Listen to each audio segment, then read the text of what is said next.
God that has made and given us. I wish to point out that in this world there are ups and downs. As Jambo University and as School of Education, we have had some good times and some bad times. This year has been a mixture of the two. And on that note, I wish to acknowledge that one of the supervisors of the candidates, not so long ago, lost a dear one, but we thank God that God has strengthened him. This day, we are privileged that we have one of the prominent scholars in our country, and that is none other than Professor Lazarus Nabaho. A big hand for him. He's going to be discussant. And in a short while, I'll be presenting him officially. And also, we have prominent scholars who are going to act as panelists. And I'll request them to take the front seat because it is our culture here that the panelists take the front seats. And one of them is Dr. Alexander Poisko. We're most welcome. A big hand for him. So we are waiting. I think Professor Edu should be on his way coming. So our panelists, we have Professor Joseph Senyonga from Foundations and Education Psychology. A big hand for him. Thank you for coming, Professor Senyonga. Then we have Dr. Hedwig Bailey. Big hand for him.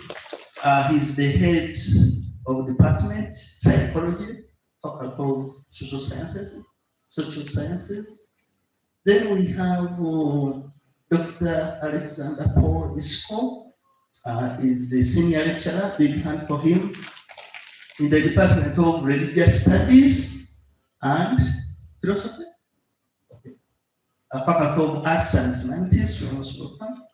And then we have Dr. Francis Nawemba Esther, Department of Education Planning and Management, senior lecturer. You're most welcome.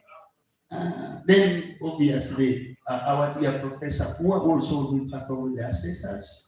And already he has a slot where he's going to be making his remarks, so we can know him more. So my name is Kasuri George Wilson, and I serve as Associate Professor and Dean, School of Education, Changugu University. The professors, the supervisors for the candidate, we have Associate Professor Jacob Oryuji is here, and big hand for him. And then we have Dr.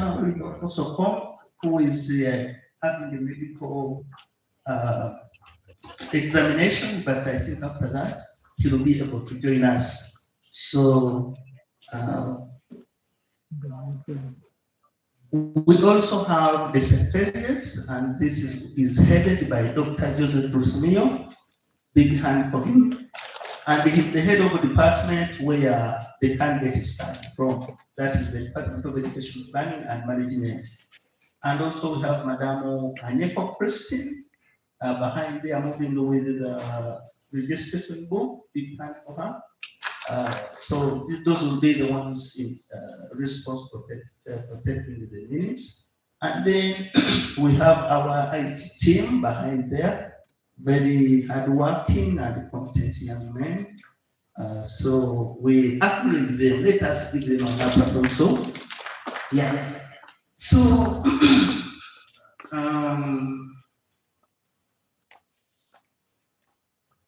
I'm introducing now the discussant, and thereafter I'll call the director to give his remarks, and thereafter they shall invite the supervisor to present the candidate, and then the candidate will present his work. And after the presentation of his work, maximum 45 minutes, then an engagement with the lead discussant, and then the panelists will follow, and then just as the director told you, we shall go and close the session. And then shall call you for the verdict, and then we shall have lunch. So, ladies and gentlemen, it is my singular honor to present you Associate Professor Lazarus Nabaho. He has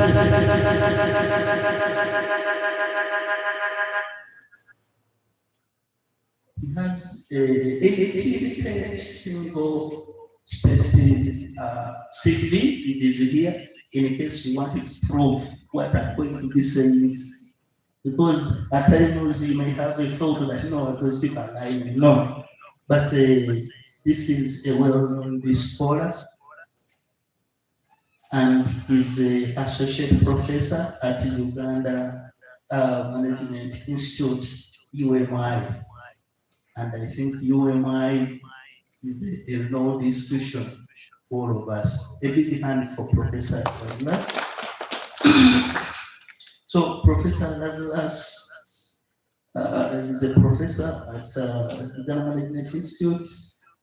He heads the Department of Government Studies at the UMI. He has been serving as a member of the Governing Council.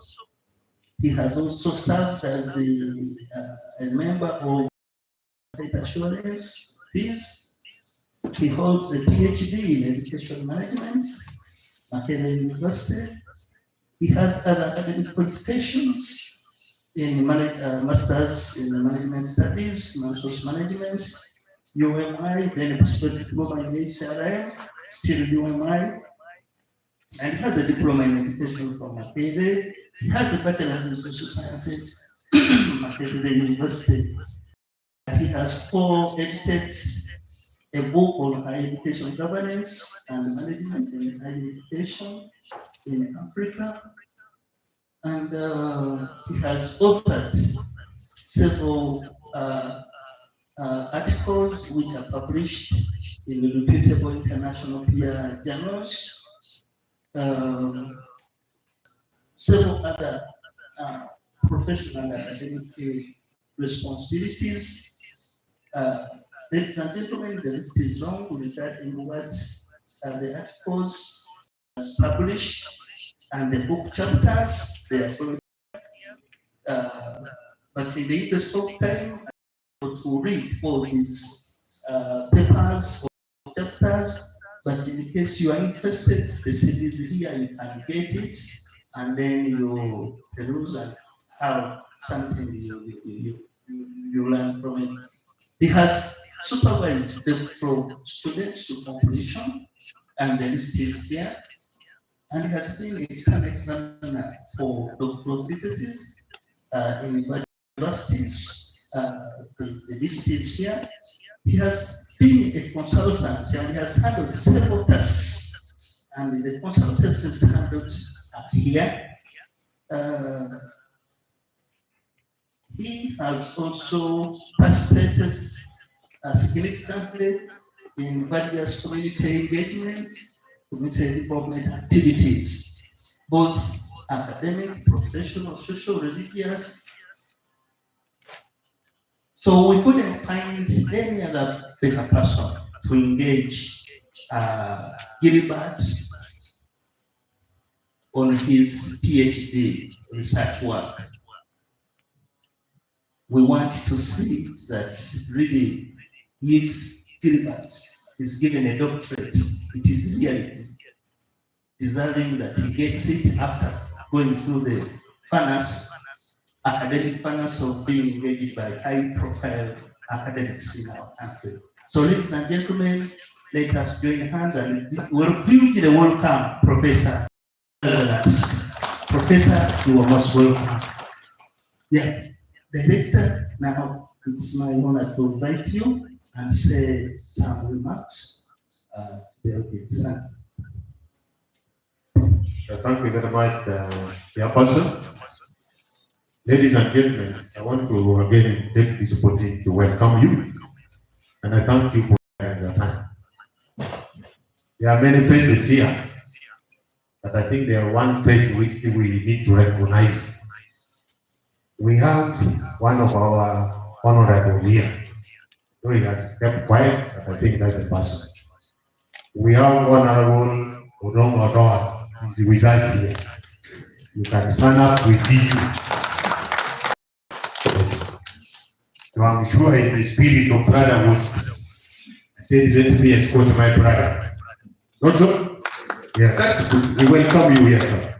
Yeah. So, ladies and gentlemen, as I said at the beginning, we are here to witness and to confirm what one of us has been doing since 2016. And I've always said it here. This journey is a partnership with the supervisors, examiners, and then all of us here. There are people among us here who should have been somewhere. But for the spirit of brotherhood, they said, no, let's go and give him company. Not so. It's like a wedding. People come to attend your wedding, not because they don't have food, not for food, but just to give you that encouragement. So we are here to initiate our brother here into the field of academics. Sometimes it is not easy. I've asked questions and I will ask you later. Although one time you came to my office, we talk. I keep asking all students who come to me. Yesterday I had one. What motivated you to come back to school? Because many of us, what motivates us is money. And some money. Why have you come back to school? So the issue is many, but we want to contribute the betterment of society through the research we do. I've challenged many of you, pick these students who are here. Maybe by show of hands, you can put up your hand, we see.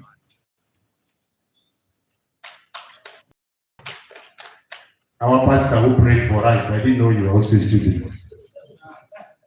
That's a community engagement. You have done very well. So these people, when you ask them individually, there's a reason why they have come back to school. But sometimes there are challenges. Which challenges the dean has said is part of life. There are valleys, there are hills, you keep going. Until when you return back, that's the same. So my issue will rotate about the three people I've talked about. One, I will start with the students. Many students are here, but they always want to take what I have summarized as the path of peace resistance. What they want is the paper. But I told you, if you want that paper without working for it, go to Nazareth. That one you get it instantly. And it's very smart. But ours here, sometimes you even wonder whether we are serious. But we are very serious. Because there are organizations which have come back and said, can you certify this project? Many of you are not in our records. And then you start saying we are bad. We are not bad. So I want to encourage everybody here who is a student. When you come here, sacrifice yourself, do the work. And leave those issues of titles somewhere. You know, you come and tell us here, you know, I'm a commissioner, I'm so and so. That one, leave it there. You get there. Because the Bible says those who humble themselves will be what? So put all those other things aside. What has brought you here is to acquire knowledge and skills. Because if you relate, so do your best. Yesterday one came to my office. Yesterday one came to my office. Because now it is a requirement. We want to subject your work to what we call a plagiarism test. The person comes in the office, I found them with the secretaries, I asked her what is the problem. She said, they have sent me here. I said, what's the problem? She said, you know, I want to submit my proposal, but they said I come, they ran it from here. I teach. We have signed them all on what we call talent. They subject their work and get a certificate. So if you cannot do it now at this level, when are you going to do it? Supervisors are supposed to help the students. They are also the ones sending them to go there. For us, we cannot do that work. But as a person, I always do it. So I said, do you have a soft copy of your work? He said, I have it in the phone. I said, email it to me. I tried to log in. I forgot the password because the last time I used it was in March. When I called the library, they said, yeah, you are active, but the last time was this. But now don't send the password. We are busy. And you could see the face of the student was desperate. So after that, I reset my password. As he walked, I subjected the work. In about 10 minutes, the index was there, but 42%. 42%. You know, we only need 20. So I said, your work is right, but please revise it up to 20. And my worry for this and for others who are still submitting their proposal, I'm sure you are getting late. Our graduation date is in December, first week there or second week. You are still putting a proposal here. You think you're going to catch up with that? Even people who are defending, I'm worried for them. Because if you don't defend now and July, if they give you 6 months, you remove 4 months from July, it takes you around November. By end of November, we shall be having graduation this year. There's one person here I want to mention. He missed to graduate last year by 2 days because the meeting was approved their books. Sat on a Thursday, he was supposed to submit this book on Sunday. And I said, no, we're not going to have any more meetings. I'm a small person. My boss, when he said there's no more meeting, I am for myself. I said, yes. So, there are 2 people here who did not graduate last year because one was supposed to submit the book 2 days. And the meeting was to approve the book. So you will wait for a full year, which to me is very expensive. The second group of people I want to address here is the supervisors. We are here. I don't know what is happening these days. Last week I was with a group I want to mention. They had asked me to go and talk about supervisors.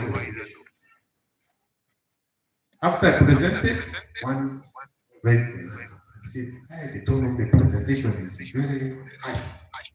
I asked him, I said, what is the meaning of obligation?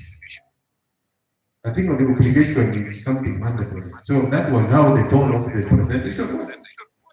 And afterward, he said, yeah, where is the one for the student? I said I was asked to come and talk about supervisors, but the presentation for students are also here. So yesterday I shared with it. I hope they are going to see it. It is a two-way. I've already said there are also students here who are not serious. But for us, we shall not get tired because we must prove ourselves outside there that we are also university. Otherwise, we become a glorified secondary school. So supervisors, I want to plead with you. These students who have come here, it's not that they don't have what to do. To enhance their knowledge and skill, but through your support. But many of the supervisors don't have time for this thing. Then you know, you come. I have a case I will mention. It is painful. A lady, masters, she developed proposal. Supervisor tell you find me 40 kilometers out of the place. You go with the proposal. Then she tell you, you go and bring chapter 1. You have gone with a full proposal of 3 chapters. You say, bring chapter 1. Then the other one say, you come with it in Gambo. You get here, the person tell you, I'm not here. And it has still going. So to me, that is not fair. So let's try to do the work we ask to come and do here. By the way, I keep telling students, we did not ask you to come here, you're the one who came here. You convince them that there is something you're going to offer. So why don't you offer the best of your ability? The Reverend here, I'm sure you know the book of Ecclesiastes. Is it chapter 9 or chapter 10, 9? He said, whatever your hand comes to do it with your best. Because time to sleep will come, we shall sleep forever. So if you cannot support these people here, what are we doing? The other group I want to talk about is examiners. I have a case, I want to mention it, about the 3 of them. A student submitted a book in October. I write to the dean to nominate me examiner. The dean takes 3 months. I get the name of examiner in Feb. I contested the people they had nominated. But somehow they convinced me they will work. I know them, one of them, I know all of them. I sent the book in Feb.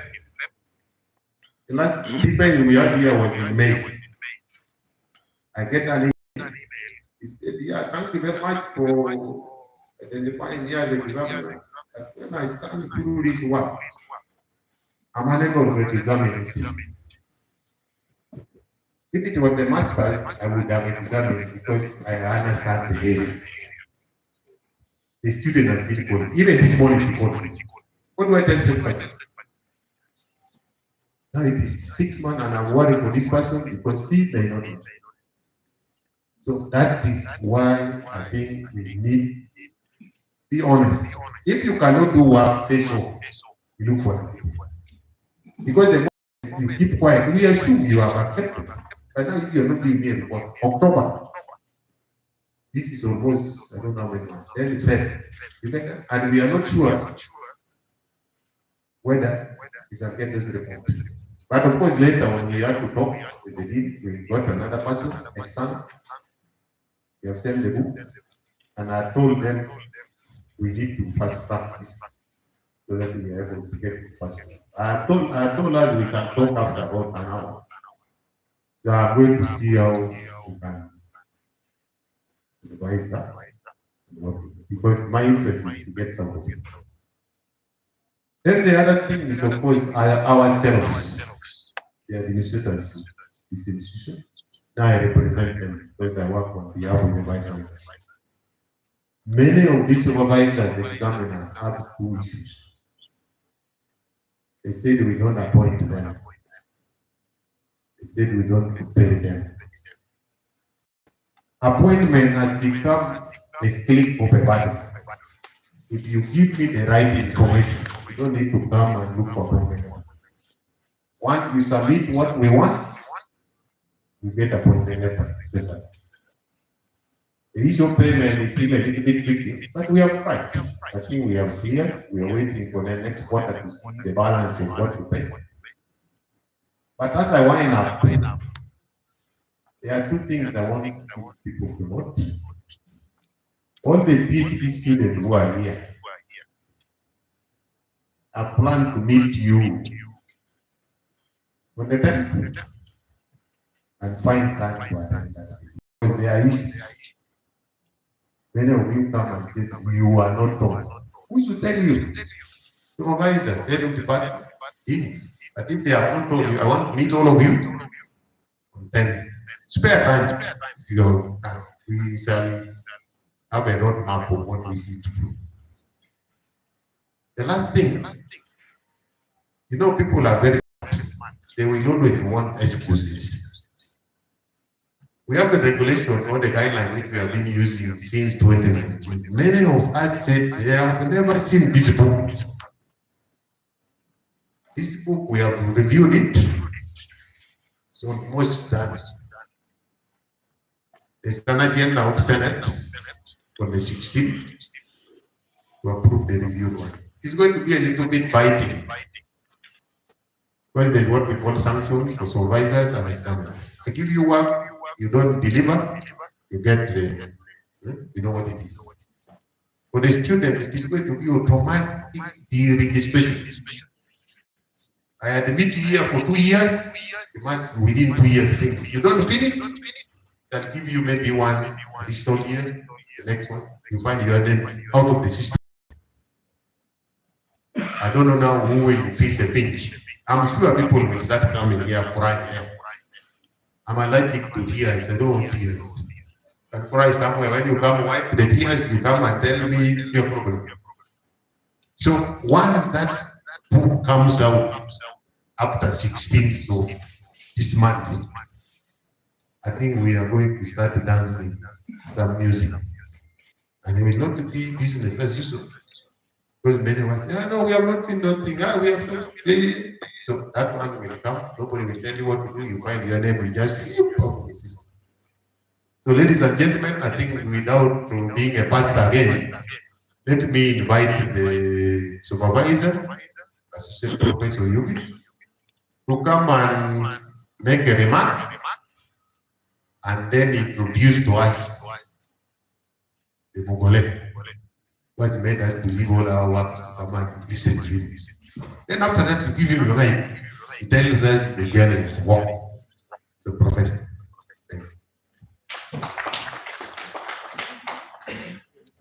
Okay.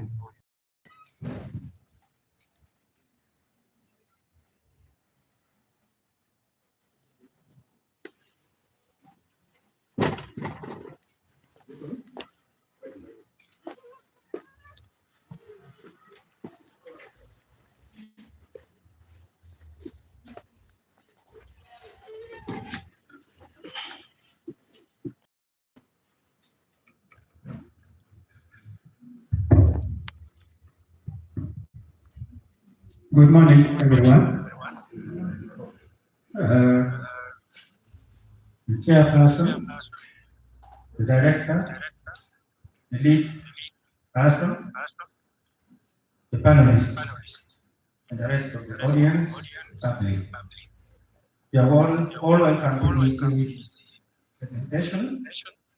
I am Associate Professor Jacob Yugi. My role here is to make a remark and introduce the candidate. I've been in the classroom as a professional teacher for the last 45 years. And I've been in this university since 1994. So my role now is just to introduce our candidate by the name Olanya Gilbert. To prove that she has been our student, she has a registration number 2016 U/13231 GGED/EE.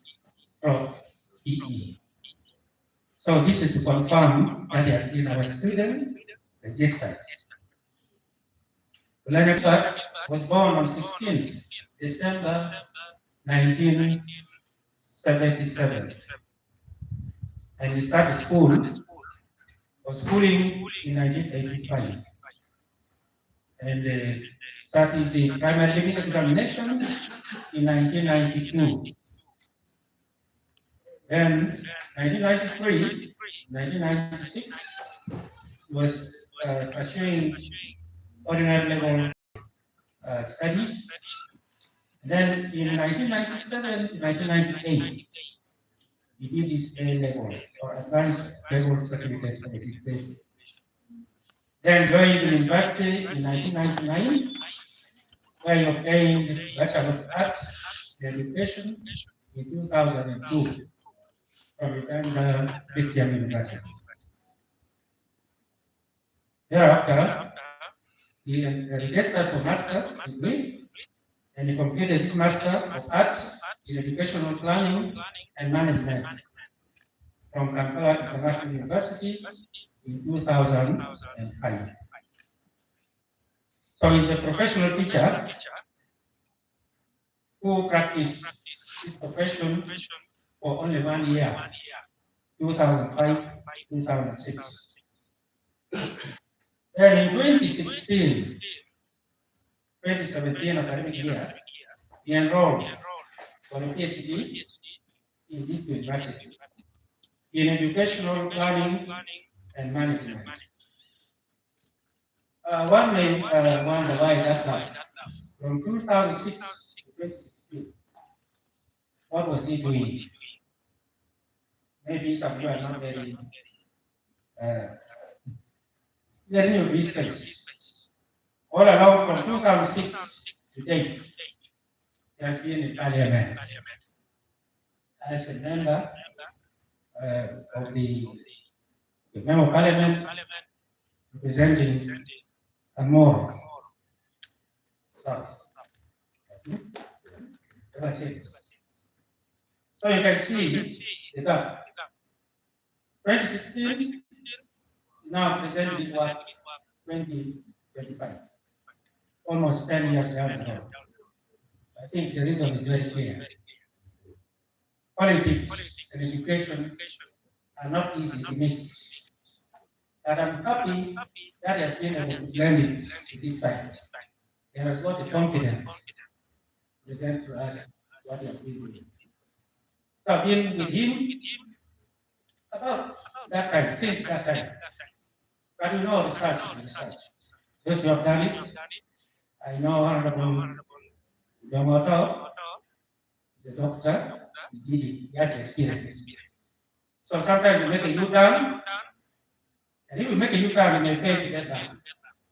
But I think for him, he has been very resilient, so to use the word.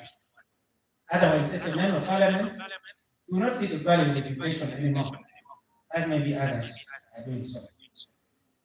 So I've been with him, together with my colleague, Dr. Kombo, who is not here, although I had earlier on another colleague earlier, and no longer with us here. So I went through the journey, and he see was actually focusing.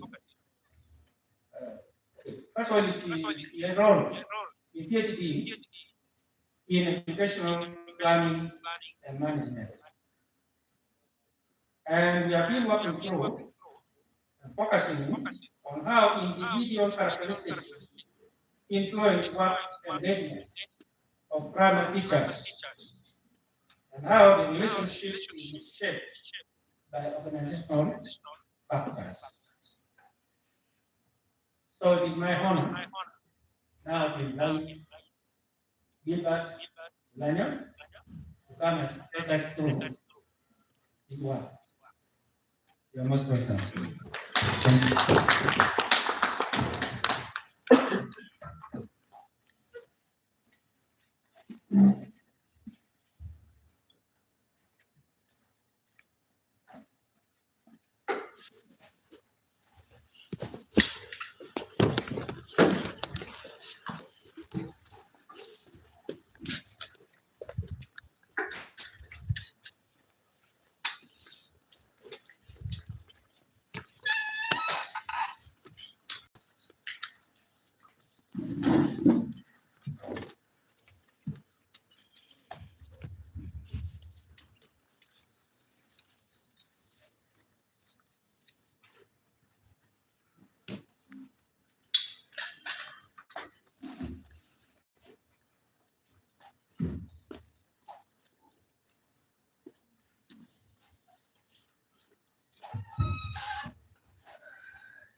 Good morning, everyone. In a special way, I would like to greet all the professors here, the doctors present, the students in this room, and the general public who are here today. My supervisor has already introduced me. My name is GilbertOlanya, once again. I'm a PhD candidate in Chamber University. And it is my honor and privilege to take you through the work I've been doing since 2016. I invite you to listen. I thank you.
I beg for your pardon.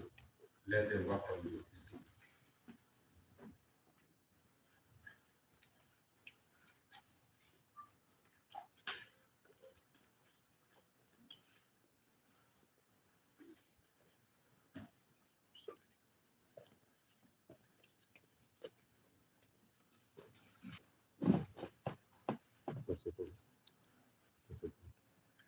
The technicians are working on it.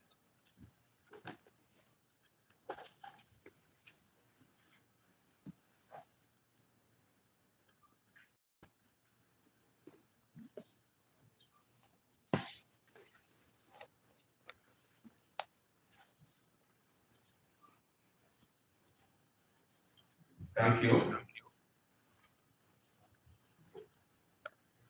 My topic is individual characteristics and work engagement of private school teachers, moderated by the organizational factors in Acholi subfield. My supervisors were Associate Professor Jacob Edonhui and Dr. Congo Wilberforce. The presentation outline as it is seen. Chapter 1, Introduction. Work engagement is a key driver of employee performance and productivity built on a psychological bond between workers and their organizations. Here, work engagement is seen as a bullet magic for raising the employees' performance. The engaged workers are key resources for the sustainable productivity. Wherever you want to succeed in your organization, you have to make sure the workers are engaged. Work engagement boosts teachers' commitment, involvement, improvement, and improved teaching abilities, collaborated and foster positive academic attitudes. In a school setting, where we want to achieve our goals and objectives, our teachers must be engaged. Therefore, the organizers and the leaders should make sure the teachers are fully engaged in order to achieve the objectives. Considering the importance of work engagement, it was deemed necessary for this time. Historical background. Other idea on work engagement were by Goffman and other scholars.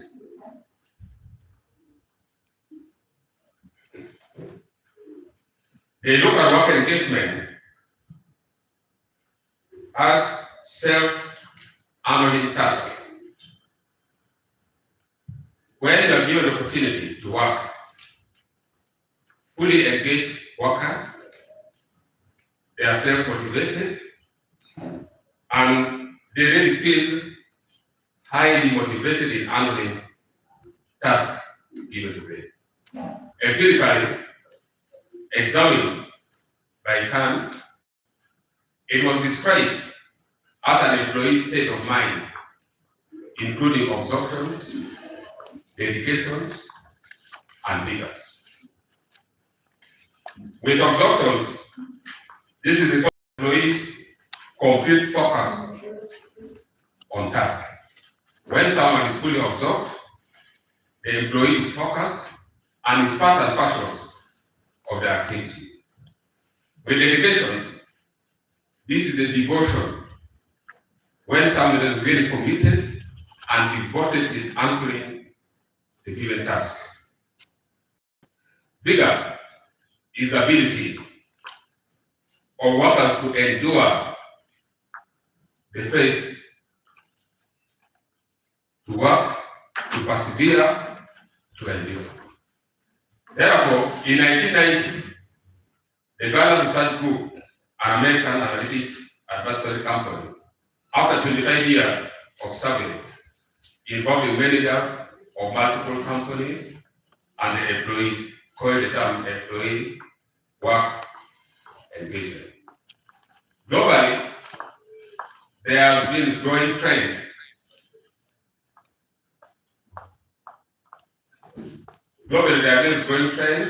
of low teachers engagement.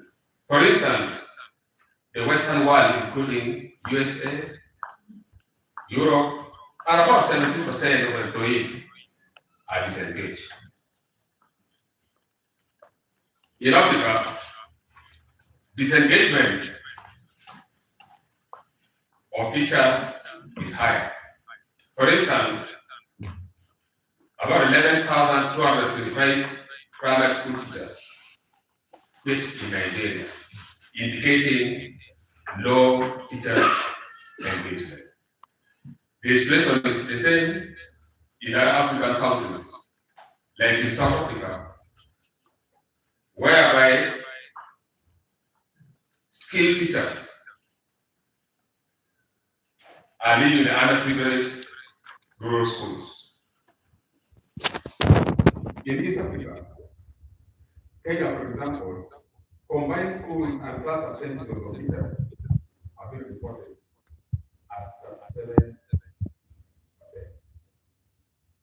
The similar situation occurs in Tanzania, where about 4,200 teachers are dismissed annually due to misconduct. Coming to Uganda, according to Mugizi, many teachers are extremely disengaged, lack motivation, lose their job, and neglect their duties, including managing students and maintaining discipline and being present at the time when they are able. My study was guided by two.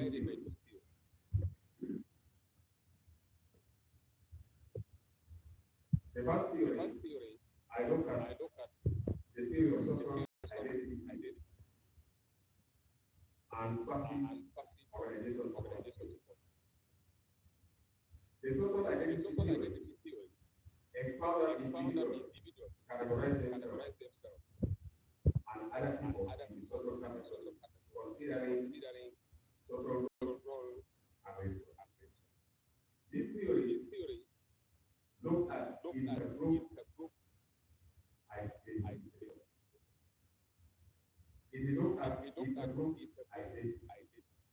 It emphasizes that individuals nobody themselves within the group they belong.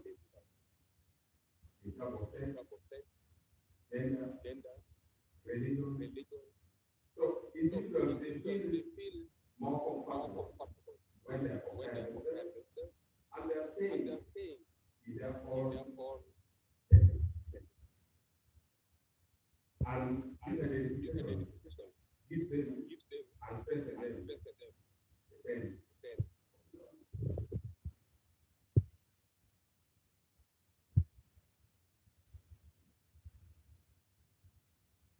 The categorization in brain and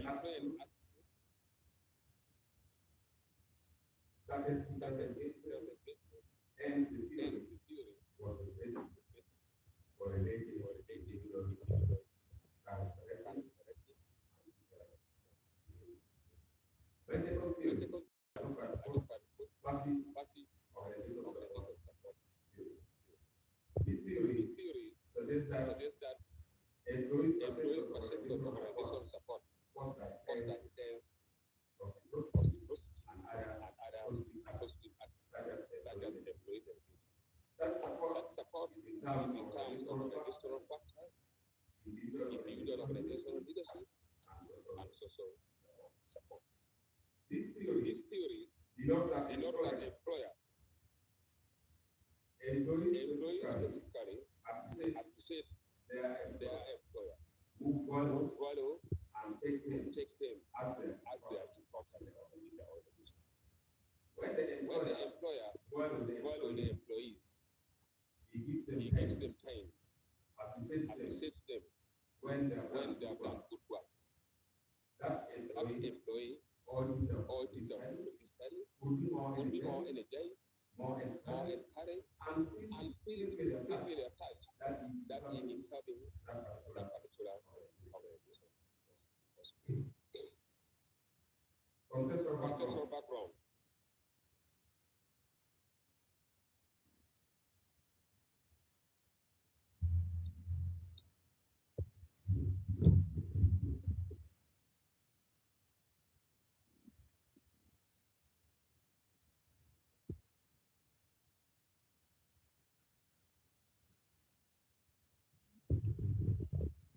Conceptual background. My study. Look at the context of the study. The context of the study was primary school.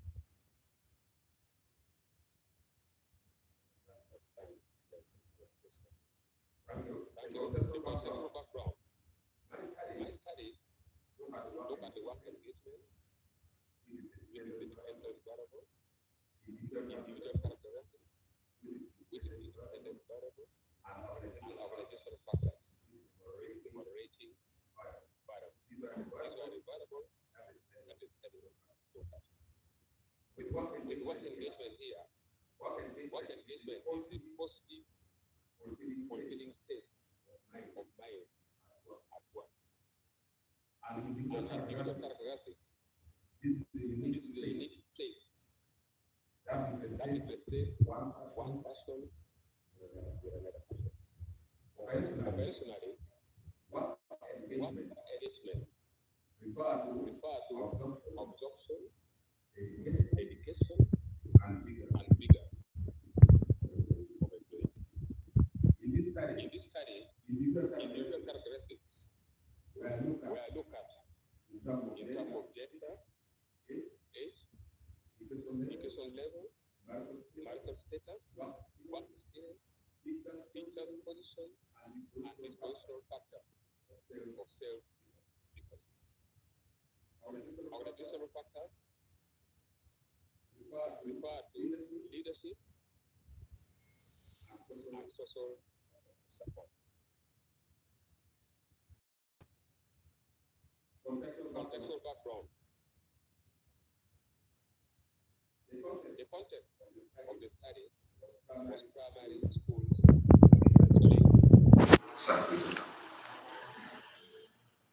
The reasons experienced civil war for very many years, and this has led to significant challenges, including limited resources, overcrowding, and very attacks took place during that time. Many schools were destroyed, many parents were abducted, we have child-headed family, and the situation has been serious for over 20 years. That is where this study took place. Teachers in the regions normally struggle with low engagement. If you look at the performance of our teachers, many of our teachers conduct ineffective lessons. There is high level of absenteeism of teachers, and teachers do not complete syllabus wherever they are conducting lessons. This is an indication that there is low engagement of teachers in this area. However, there is a lack of empirical studies on teachers' work engagement in the region and how to enhance, highlight the need for this study that investigated the individual characteristics and teachers' work engagement. Statement of the problem. Teachers' engagement is essential for the success.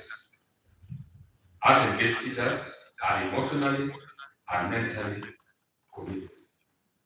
If you want to succeed in your organization, you have to make sure that teachers are fully engaged. And when they're fully engaged, it means the organizational goals and objectives can be achieved. To improve engagement of teachers, Uganda government introduced very many interventions in that area. Government construct schools, government paying teacher salaries, providing learning materials, and providing very many supportive materials. Not only government, even NGOs are performing NGOs like UN, like United Nations, like UNICEF, all along the way supporting government intervention. Despite this effort, teachers' engagement still remain low in Acholi subject. Teachers show low curriculum, fidelity, and level of absenteeism, alcoholism, attending classes within a very short period of time is still very high. Look at the concerning behaviors, such as engaging in alcohol drinking during work hours. There are many cases that were reported in the media, like television, newspapers, cases of teachers defying young girls. The contact between teachers and pupils is very short.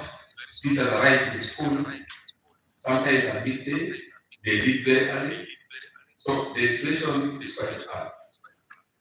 So teachers show low dedication, as 59% of them are dissatisfied.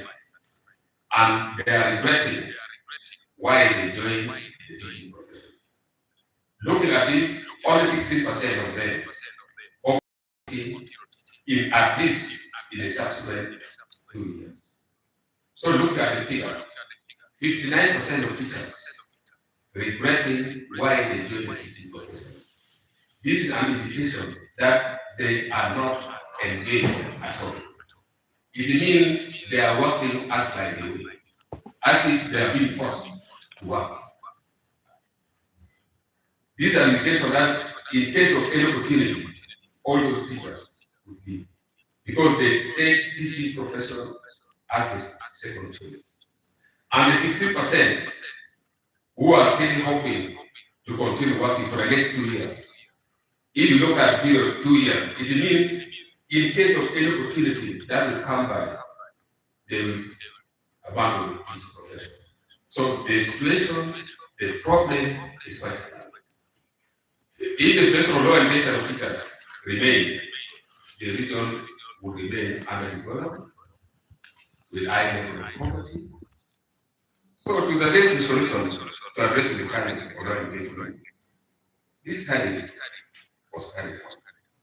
The study investigated how individual characteristics influence work engagement of private teachers, as moderated by organizational factors in the Acholi study. The purpose of this study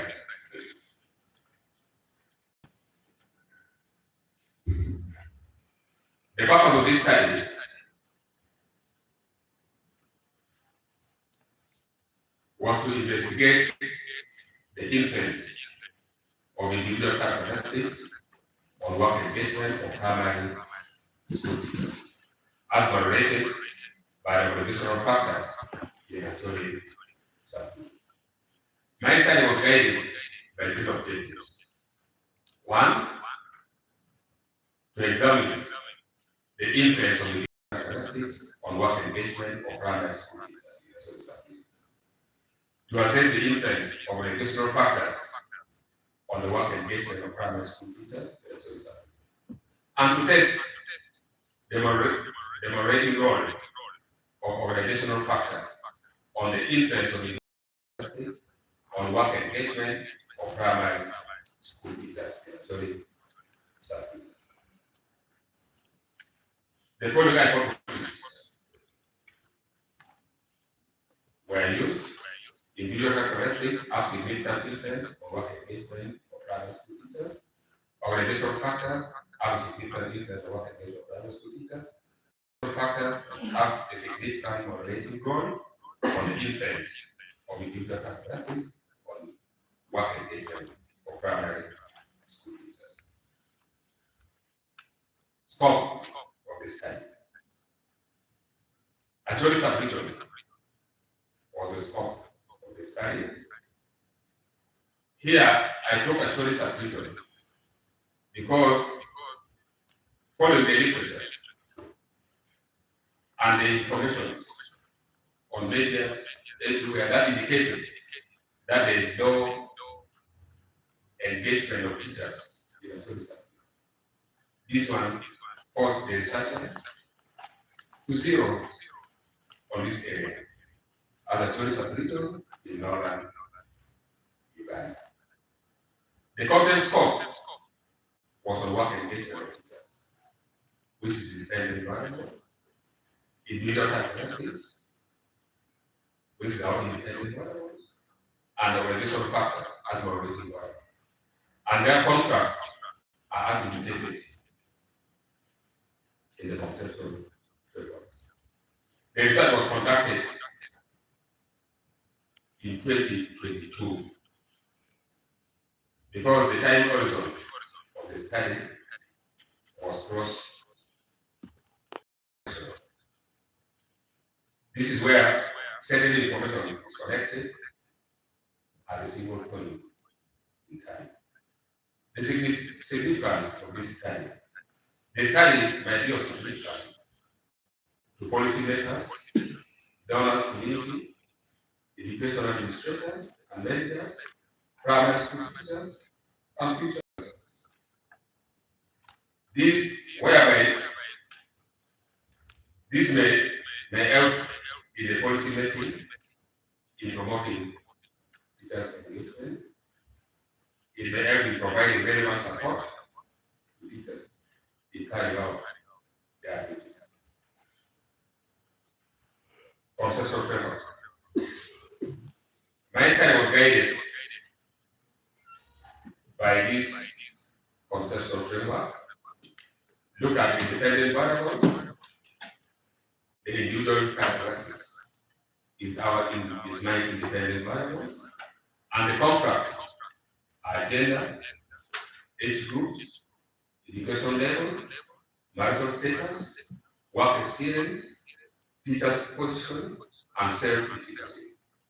Our dependent variables, so my dependent variables was work engagement, which has a construct of absorption, dedication, and vigor. My moderating variables is the organizational factors with the construct of leadership support and social support.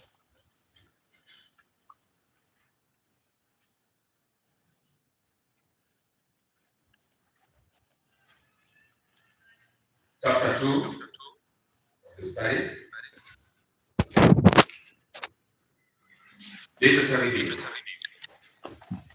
Literature review in line of the study objectives.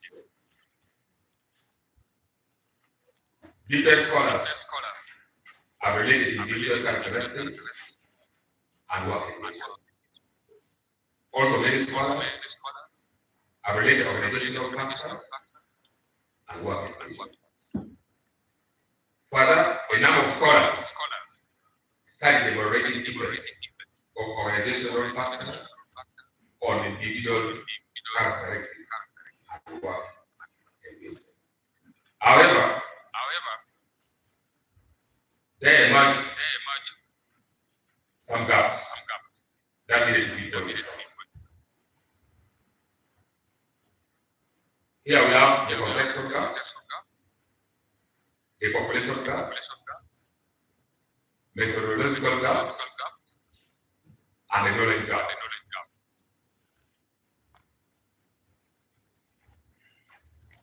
Research methodology, chapter 3.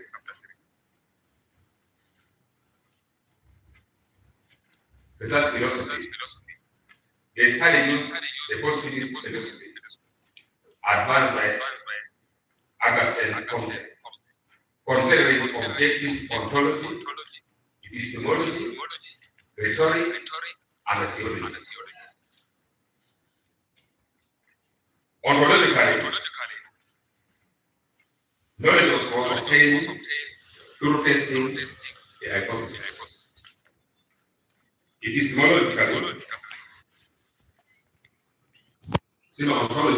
ontology knowledge was obtained through testing the hypothesis, and the study assumed that reality is objective, which means is measurable, verifiable, and quantifiable.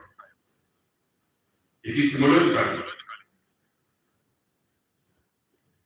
the study considered that knowledge can be studied using quantitative methods. So I took the positivist direction. Rhetorically, impersonal and informal language were used by the study. Sociologically, ethical standards were considered, and all work from the secondary sources were referenced. Research approach. Here, data was collected. The numerical data was collected using quantitative approach. My research design.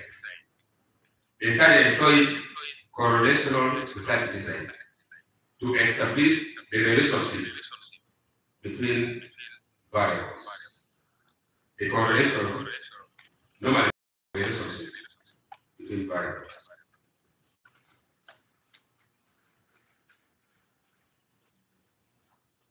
The study population.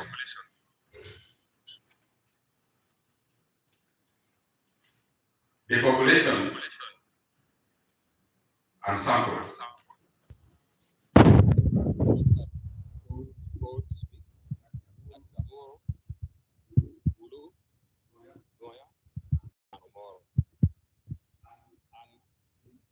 All those districts, we look at the government school and private school. Just because I really wanted to find out exactly this pressure.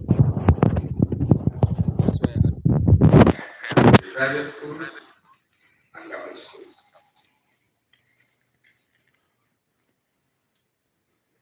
Data collection principles. Self-administered questionnaire was used. These are following the instruments that were developed by previous scholars. The questionnaire was used simply because it is cost effective, easy to collect data, that data in a short period of time, and it's easy to administer, among others. Therefore, I have to zero on the self-administered questionnaire. Data quality control. Tools were created using face validity with the help of supervisors, and after data collection, confirmatory factor analysis using SPSS was carried out. Indicators loading above 0.50 were considered. Reliability of the study, progress alphas 0.70 by consider.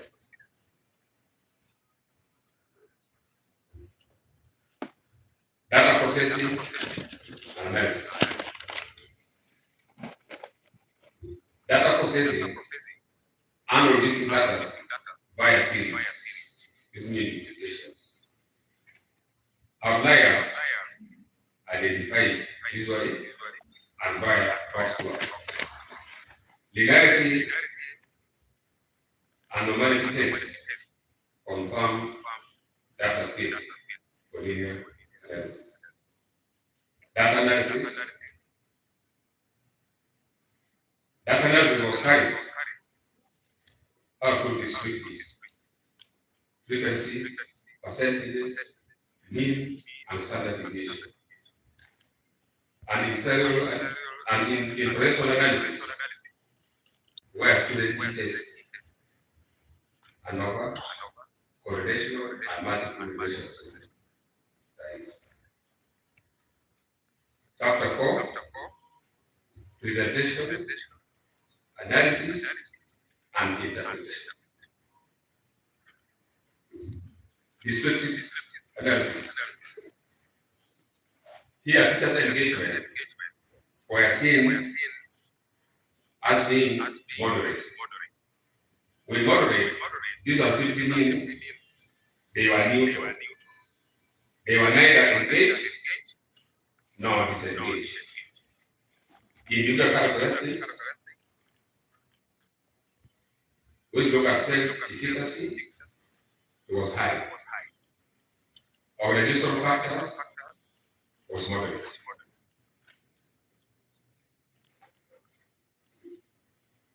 Inferential results.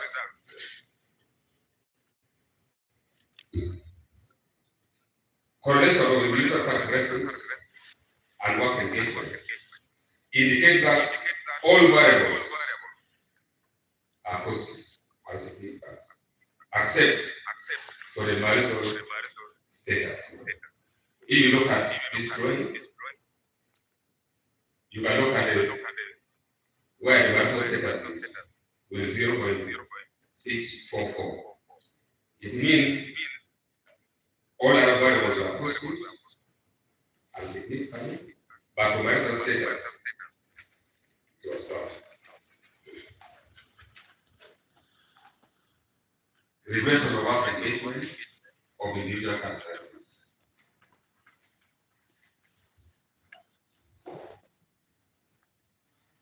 Regression model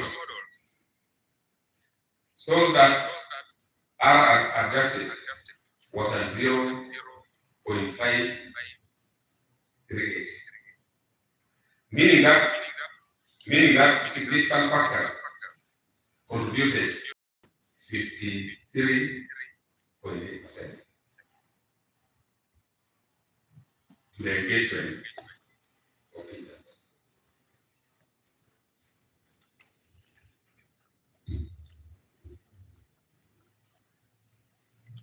Next, you can see the correlations is significant at 0.01 level.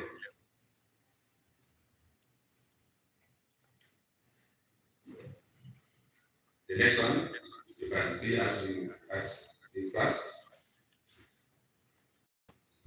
What about organizational factors?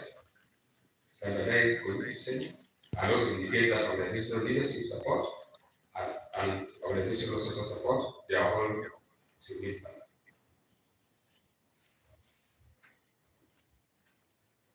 Individual organizational factor and work engagement of teachers. Here, individual characteristics and work engagement moderated by organizational factors reveal that individual characteristics was positive and significant. Organizational factors was positive and significant. Individual characteristics times organizational factors, which is a moderating factor, was positive and insignificant. Meaning that combining independent characteristics and organizational factors does not contribute much to teachers' work engagement.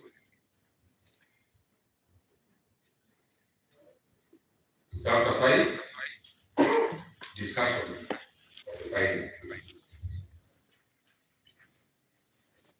The discussion of the finding, this was done in close reference with the literature review, whereby hypothesis 1 was supported in with the previous scholars.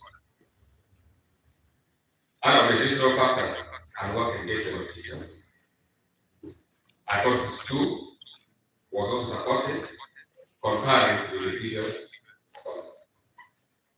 Look at individual and work engagement moderated by our additional factors, which is hypothesis 3.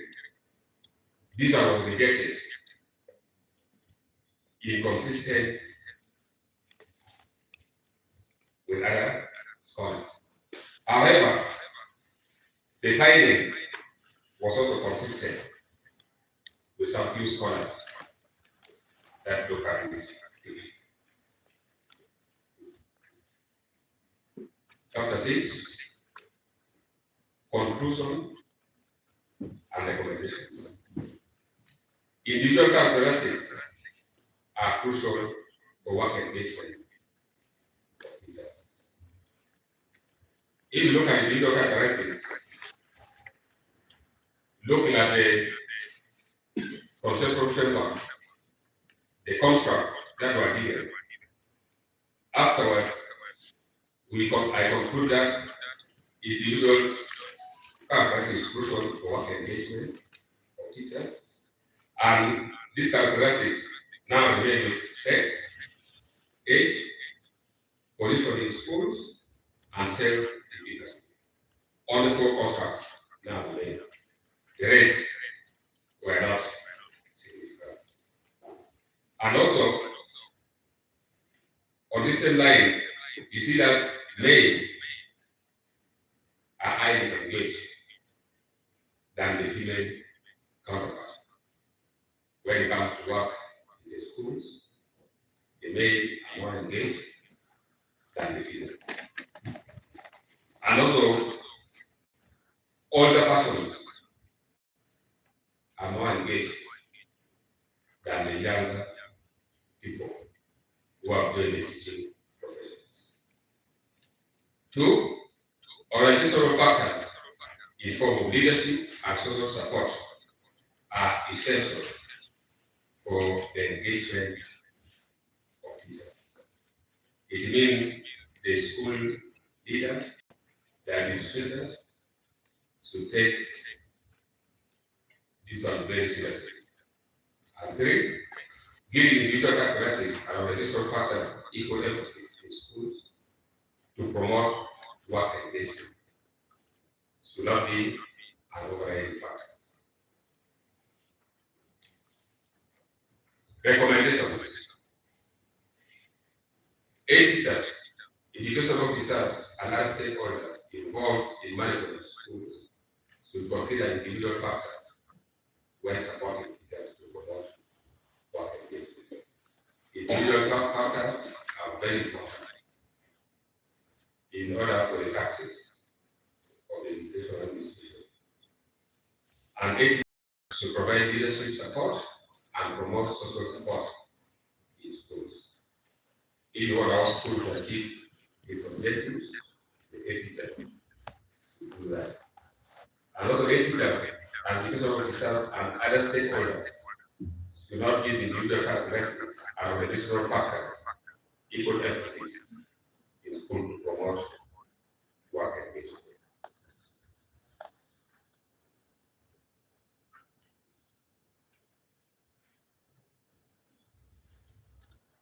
Contribution of study. My study contributed seriously. This I contributed by identifying those factors which are necessary when you are promoting work engagement. And the factors which were identified gender, age group, teacher position, and self-efficacy. Organization it identified leadership support and social support.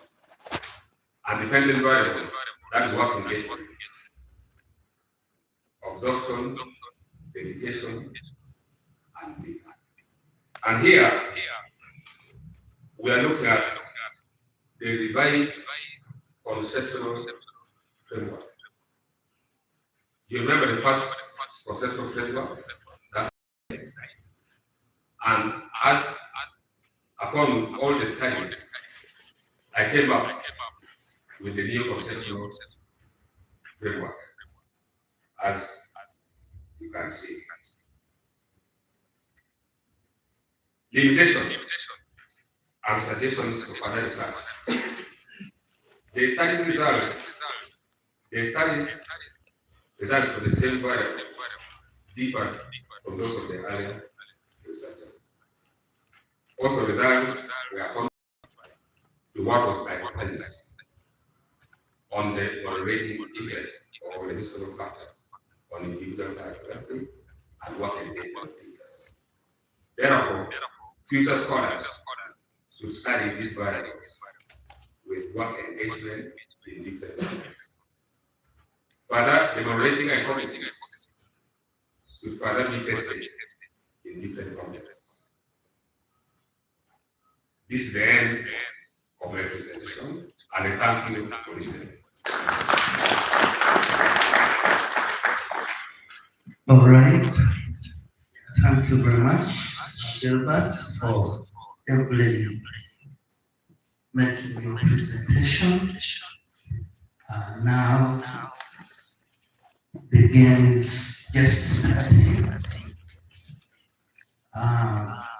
Please, you can come and take a seat here and come with your bottle of water so you can take a seat. So we have 3 quarters in our game of PhD defense. So the first quarter has ended and Gilbert has managed to score 1 goal. At least he's leading with 1-0. So we want to see what is going to happen to the second and third quarter. Research is vital to the progress of society because research is the process of identifying the problems and then systematically investigate these problems and come up with the solutions.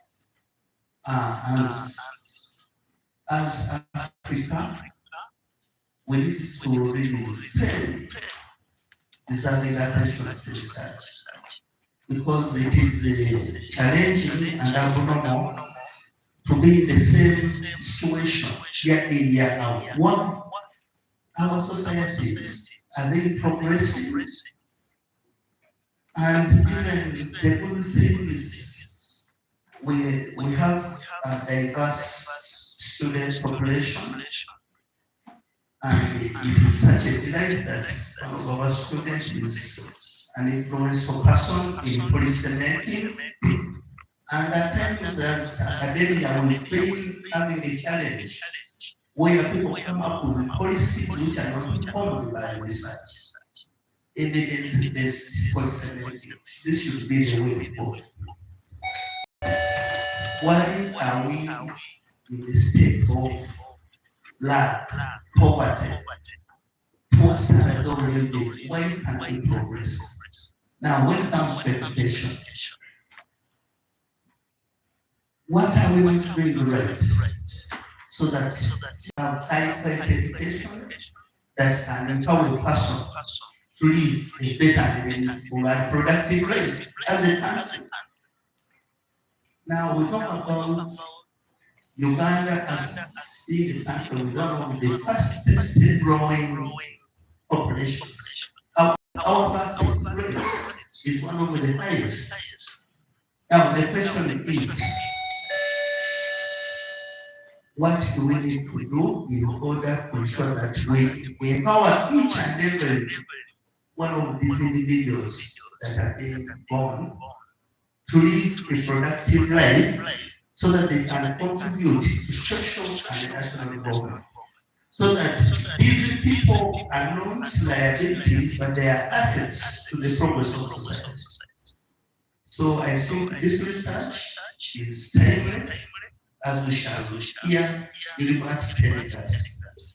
I'm saying this because it's time for Gilbert to take a break of some 5 minutes before I invite Professor Laslas to take on Gilbert. Don't say that. Don't think I'm wasting time.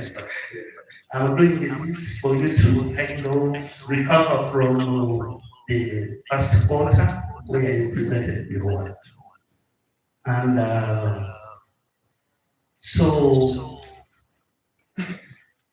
in 2 sentences, remember, I'm also one of the assessors. Let me hope the IT people have finished. I don't know. Martin, is that working or is going to use this? Okay. So, in 1 or 2 sentences, I want to tell us what this research of yours set out to solve. What is the problem? What is the problem? And from your findings, what do you put forward as something that is going to solve the problem? In the meantime, you can use my mind. Thank you. Looking at my research, looking at the problem in northern Uganda, whereby teachers are not engaged. If you recall the problem statement, whereby about 57% of and they are regretting why they joined this profession.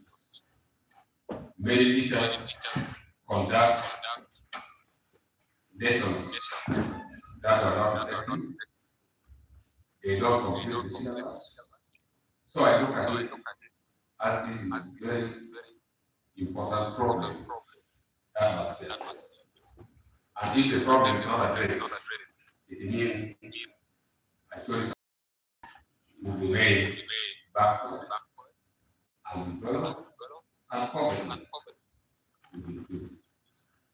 That's why I had to take this topic and I look at it as being Yeah. Now, the question is why teachers not engaged and why are they not productive? Because we want to understand more that. But let me not preempt what the discussant will do. So, Professor Lazarus, please, you are welcome and thank you. Thank you very much, Chairperson. We take this opportunity to congratulate Gilbert upon reaching this far. Statistics show that 20% of the PhD people who enroll for PhDs reach this level. And also, during this, reaching this stage demonstrates that they have been resilient. I must also commend your supervisors who have provided you the mentoring and guidance. I did submit a detailed report in my thesis, but for now, that's on the presentation that you made. And your slides, that's what we shall focus on. And I must assure you that I'm going to take a summative approach so that my feedback is in the direction of enhancing the quality of the thesis. So I will start with the title. If I look at it, you have individual characteristics and you also have a moderating variable. But when I look at the objectives, organizational factors have also been treated as an independent variable. You have three objectives. The first objective focuses on individual characteristics. The second objective focuses on organizational factors as an independent variable.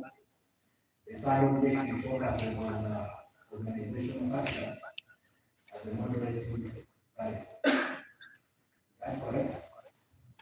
So why did you reflect organizational factors as the moderating variable only, and not as also as an independent variable? That is one of the title. Then two, the order of the words seems to demonstrate that the organizational factors reside in the Acholi sub-region, which is a geographical region rather than schools, which are organizations or entities located in the region. Do you see that as an issue? And finally, on the title, why did you opt to leave out the word influence, yet two objectives have lost that word? Maybe if you could just respond to that as a basic question before we look at the technical content of the text. Thank you, Professor.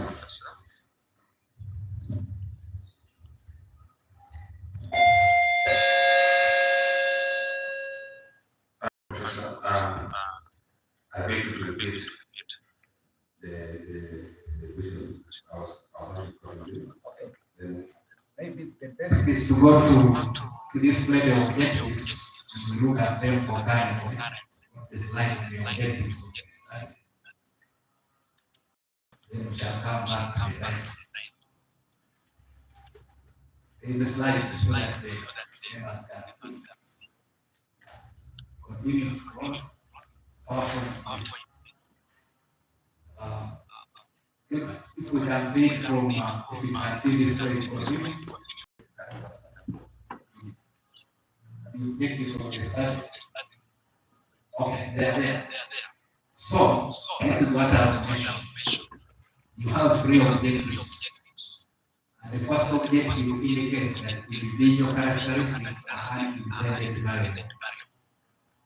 The second objective indicates that organizational factors are an independent variable, which has also been treated as a moderating variable. So, why are you missing? Why have you highlighted organizational factors as a moderating variable in the title, not as an independent variable? Will there be an explanation for that? Thank you, Prof. If you look at the conceptual framework, from the conceptual framework, the individual characteristics is the independent variable, and the organizational factors as a moderating factor, and what engagement as independent variable.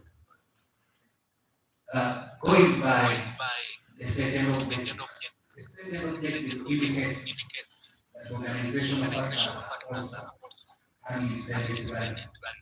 Nobody can doubt that. Because objective 1 and 2, in objective 1, individual characteristics are an independent variable. In objective 2, organizational factors are presented as an independent variable as well as a moderating variable.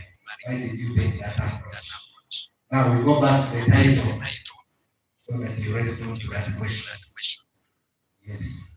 So that's what the organizational factors. Why did you present organizational factors only as moderating variable? Thank you so much, Prof. I think oversight there. I will work on it. Just be able to work. Glad that you have considered. Now, can it appear as the influence of individual characteristics, organizational factors on teacher, on that engagement in the Acholi sub-region? Because even the impression there is that the organizational factors relate to the region rather than the schools. I have made suggestions in the report which you will get, but you notice that as well. But also, why did you treat the organizational factors as both an independent and a moderating value? What is the explanation for that? On that, I was looking at the effect of the individual characteristics vis-a-vis the work engagement. That's why I had to say on organizational factor as a moderating value. But I take your guidance.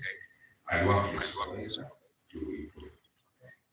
So we can now go to the introduction. That is the next slide. I think it's better to just use the PowerPoint. Your introduction.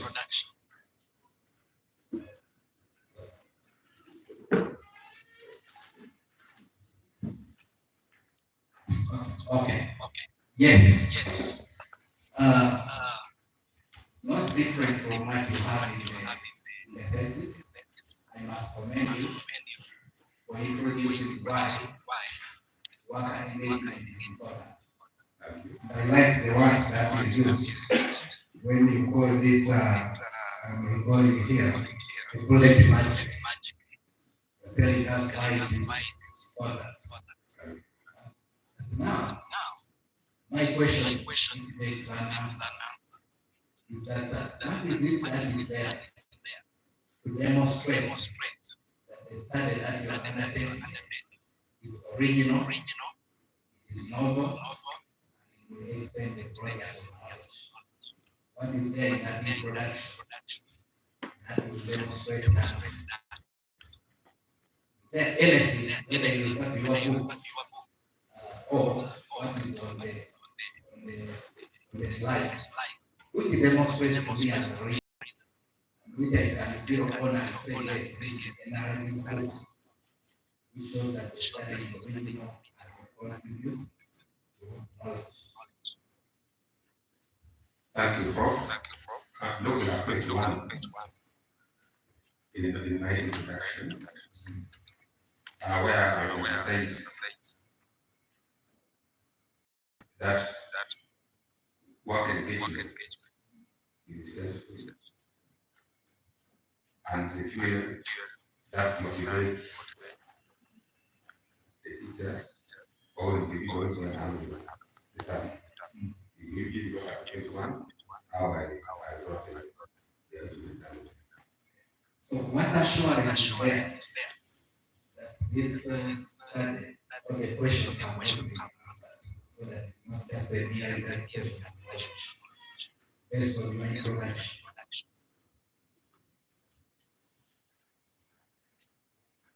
You can say that the hallmark of a doctoral study is that it must contribute to knowledge. Can I just get an insight from that introduction that it will contribute?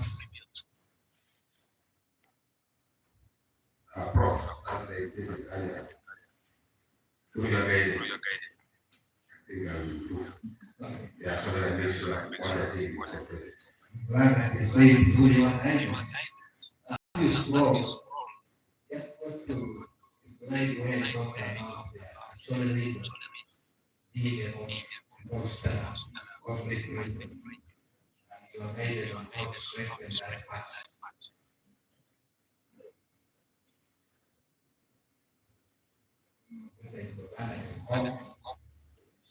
But let me say the message.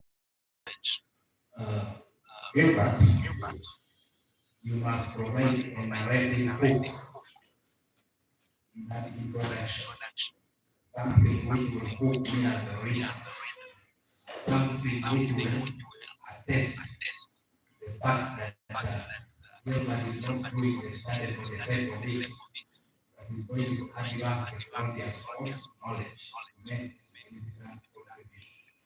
So tell us, go back to slide. I told you that mine will be a formative approach. The introduction. The introduction. I want to guide you that since you played before that was yes. After you have done that, you are better off telling us that studies have been done on that day. And these are the studies. What is it that we have established? What is it that is inconclusive? One, they have not been done in post-conflict situations. That would be something. What is it that we know little or we don't know that you are going to find out? So my point is that your introduction lacks already. You just read someone tell us that they started investigating this. That will be for doctor study. Can be tolerated for a master's. Even a master's can go beyond that. So the second one, we go to the next slide. Introduction, historical, I'm comfortable with it. Go to the next one. Another slide. Another component of the background. Okay, even before going to another component, how did you operationalize work engagement in the conceptual framework? You had 3 dimensions, which are there. Isn't it? Yes. Just The theory dimensions were of consumption, education, and business. That's the work.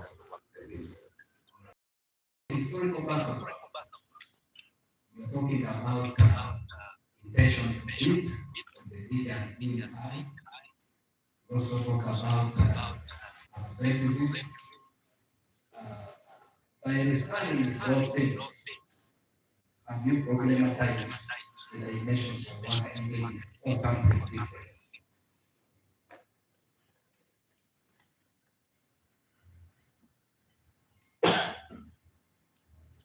Can you repeat that? We go to the other slide, the one on the back of the house. I think before the conception. That is the second. Maybe I was. We go to the theory. The details are the other side. We shall focus on one theory.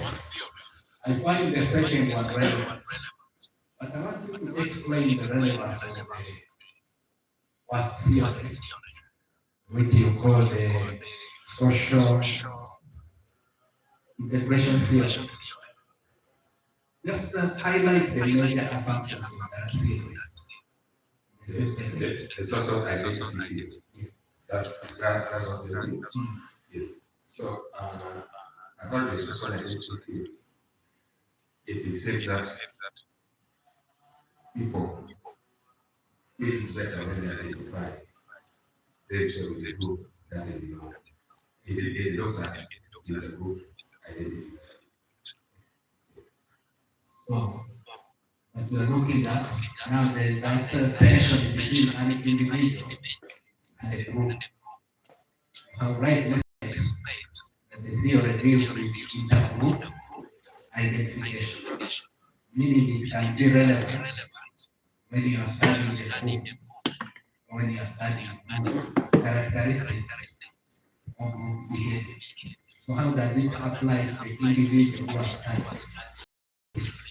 Just help me to understand its relevance in the study. It can sort of relate to groups.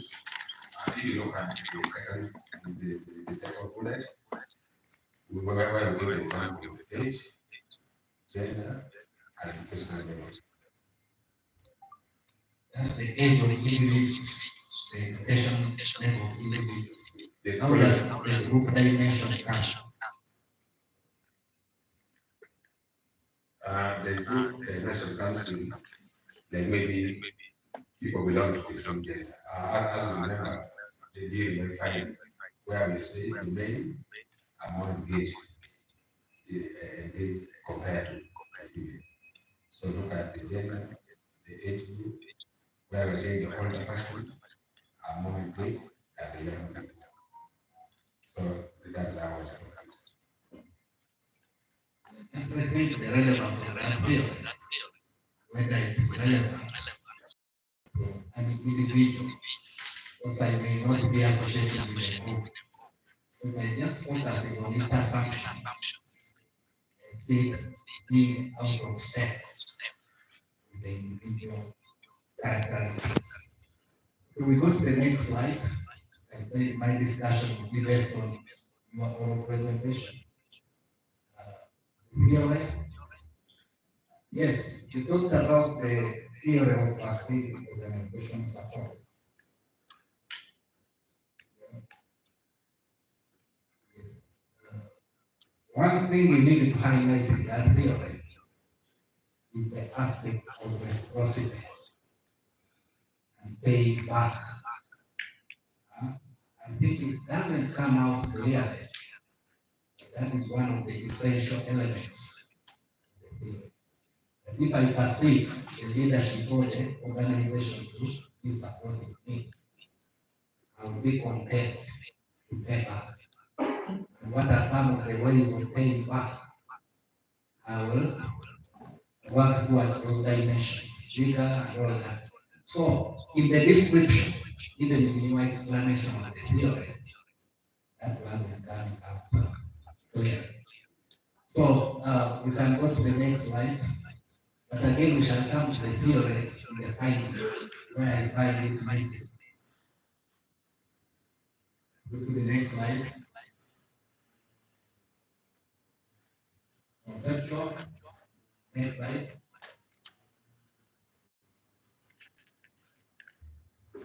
Conceptual. Next.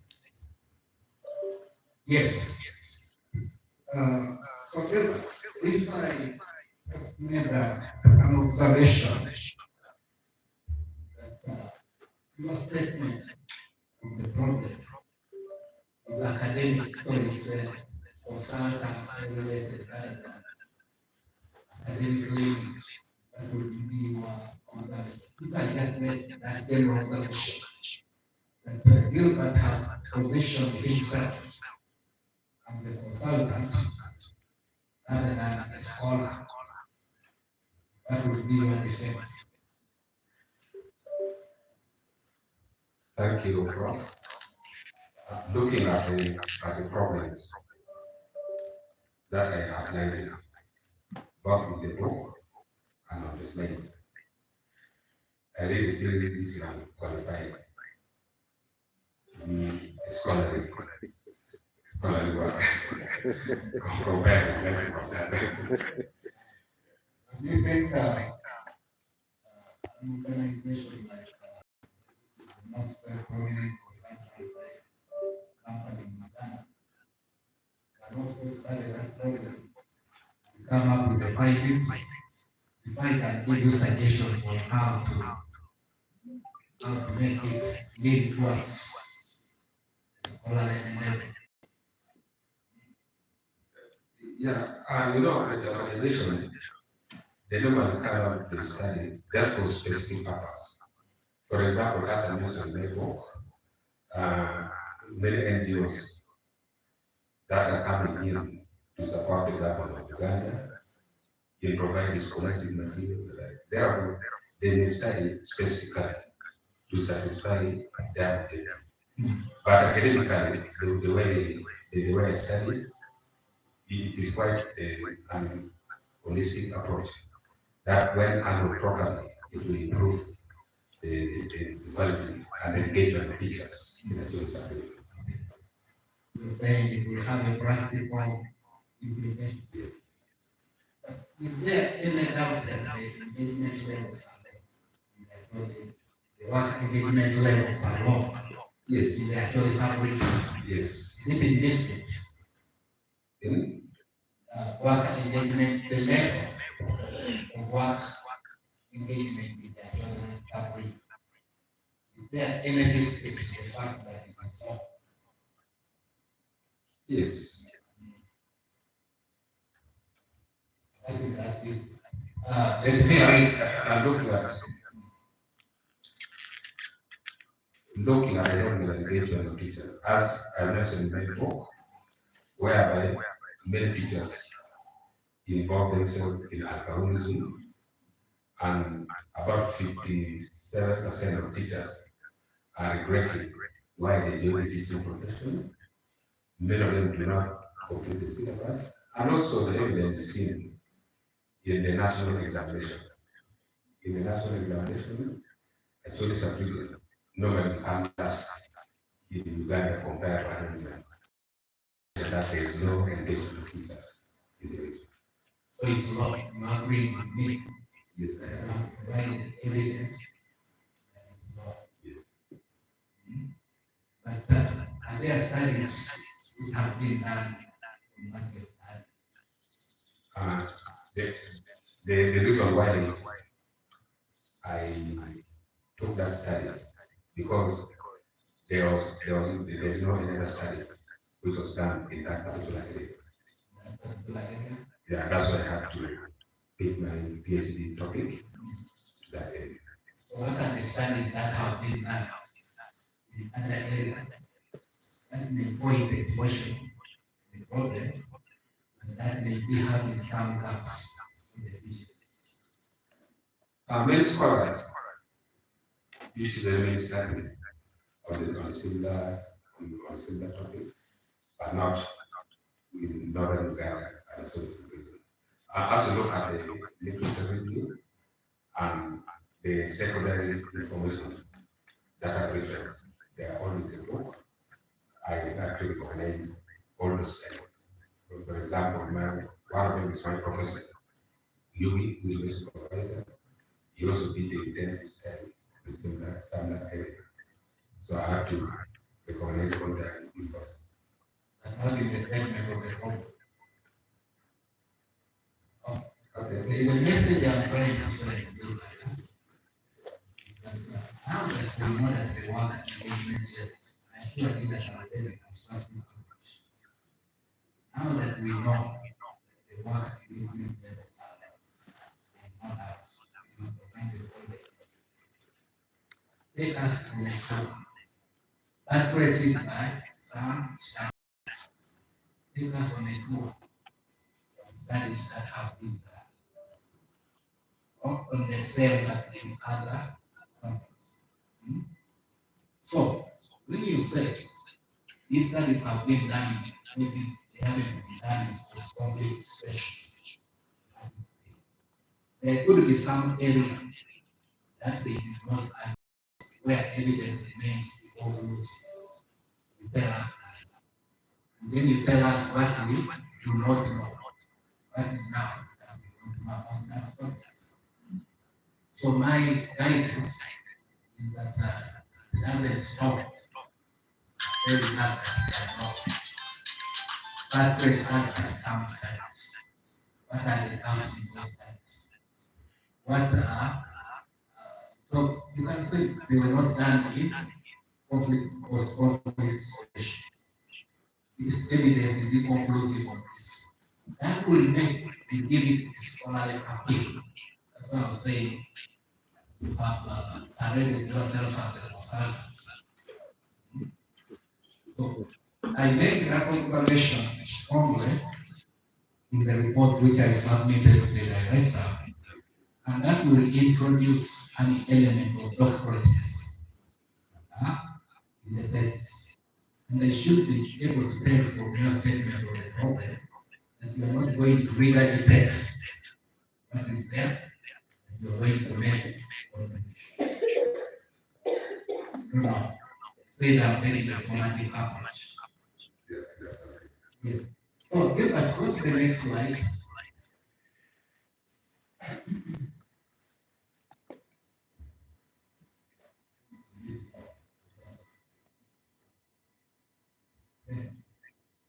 talk about all those objectives, talk about them, and then still having the challenge why you use one objective as an independent variable, as a moderating variable, and we shall see the limitations in the findings, the limitations of that approach.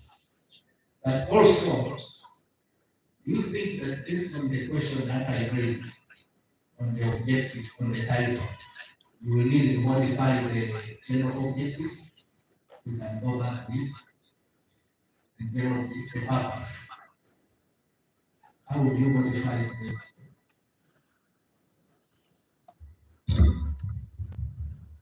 The original purpose was to investigate the influence of individual characteristics and work engagement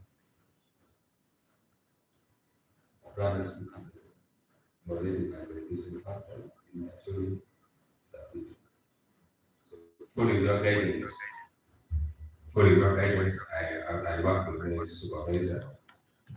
Then I think it's actually You think it's necessary to indicate the moderating variable? yeah, it's very necessary. Necessary. You think it's necessary to introduce now how will it appear as an independent, the moderating variable? When you cause confusion, when you need to build it as harmony.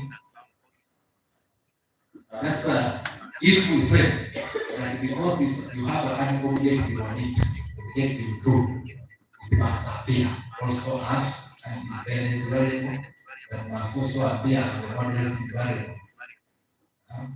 How would you present it without causing confusion? The way you explain it, if you are constrained, it means you are going to change and it's quite a number of issues in the pages. That's what I'm saying, is I want to supervisor so that we see how to positive change. But your guidance is very important. The confusion now to a reader, ideally, the moderating variable should have been different from the independent variables. I'm not saying you back to the field because the study has been done. But you notice that conceptual error. Yeah. Creating one variable twice. Yeah, take a lot. And when we go to the findings, what you have written about the moderating variable is about the page. That tells you the limitation of the approach that you use. So we go to the next slide. Yes, be there. Next. Next slide. So you have the significance. Significance goes hand in hand with the justification. Why did you leave out this justification of the study? Not provided for by the guidelines of final mission. This one I'm risk. That it is true, it's not moved together. The significance and the justification. So I think I'm with you. So why did you do the study without any justification? I said, Gilbert, you do a study without any sound rationale. In the course of my study, I was looking at the significance.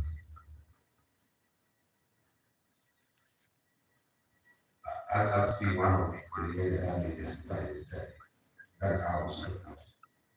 Because if you look at the book, where I say the study may help in the policy making towards improved education, may help teachers to improve on their work engagement.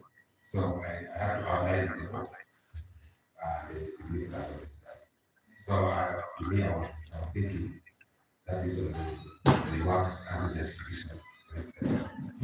Now, if I say that those are different concepts, help me to understand the distinction between the significance of the study and the justification of the study. The way I look at it, They are quite similar, and it depends on the context one uses. Because the significant, if I say, for example, that the work serve help in the policy making to improve the education quality or the engagement of teachers. And then the justification may also be somewhat similar, the way I look at it. What you are telling us is the outcome, how it will be useful. But I want you to tell me why you did it.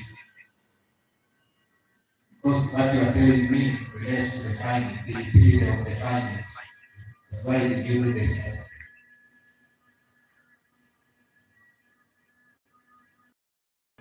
Okay, one, are there any empirical gaps that the previous studies highlighted? Something that we do not know. Did you find any knowledge gaps in the studies and the sample? Yeah, that is the standard. What are those gaps?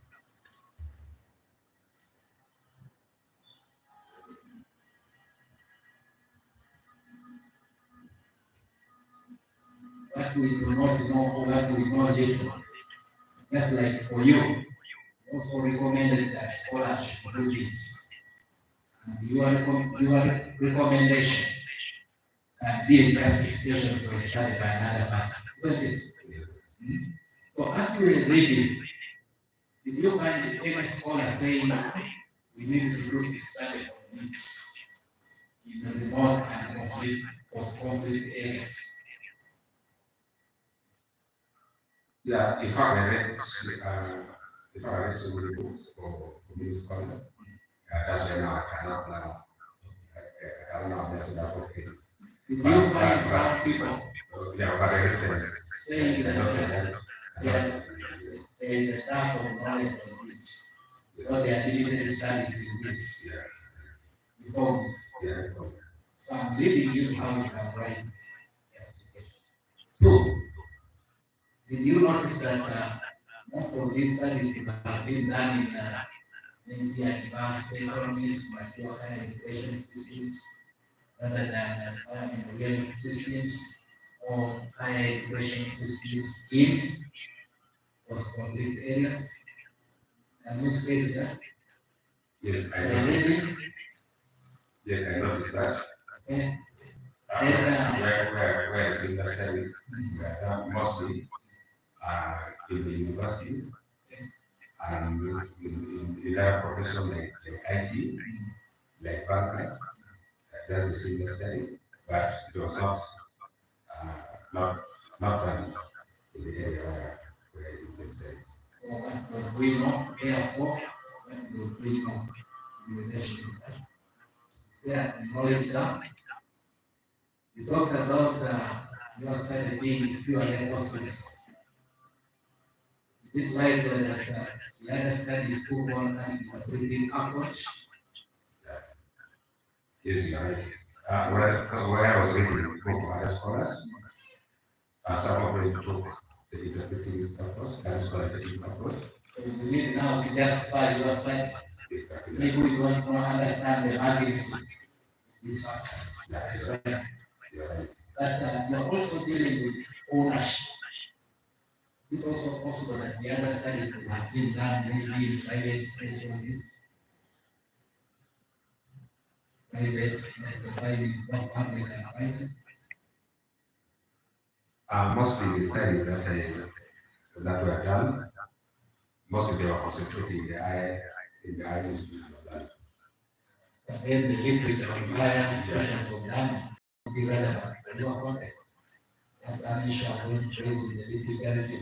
So, that is to lead you to that you cannot have a doctoral study without a strong justification. Strong justification. Even before your proposal, that is the clear performance. And we shall see the limitation of your contributions. That's because you did not come up with a stronger justification of the study. I will tell you that there is no contribution of your study in that case. But what I want to say, you can say if there is limited literature, you have said it, you have added to the literature. So you think the justification of the necessary? Unless you invest in that, spend considerable time. You are saying is not doctrine. I've been using that. I use that word several times in my report. Right. So help us to identify the empirical gaps and tell us how you have contributed by filling those gaps. That will be part of the justification.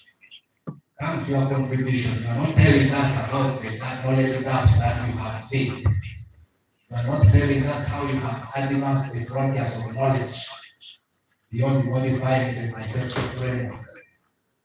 You have not told us about what we know right now that we did not know before. We have been looking at that as your contribution, your extension of the frontiers of knowledge. So, Gilbert, you can invest the time in that section. There is no doctoral thesis, or there is no justifiable doctoral studies without a justification. Say something about what I've said. Thank you, Prof. I'm looking at the revised conceptual framework at the last page. In the justification, we shall come to the contribution. I want to justify with that. And look at basically the construct of individual characteristics. Out of the 7 constructs, which was in the original conceptual framework, after analyzing the data, I came up with 3 constructs, which to me is very important. And this one may add on the knowledge. Look at the age, gender, teacher position, and so forth. So we shall come to that and the contribution, because that is how we have highlighted it. And like I told you, we're just being trained to become, this is a rite of passage, so that we become an independent researcher, not to depend on us always. I prefer to take a constructive approach. So let's go to the methodology.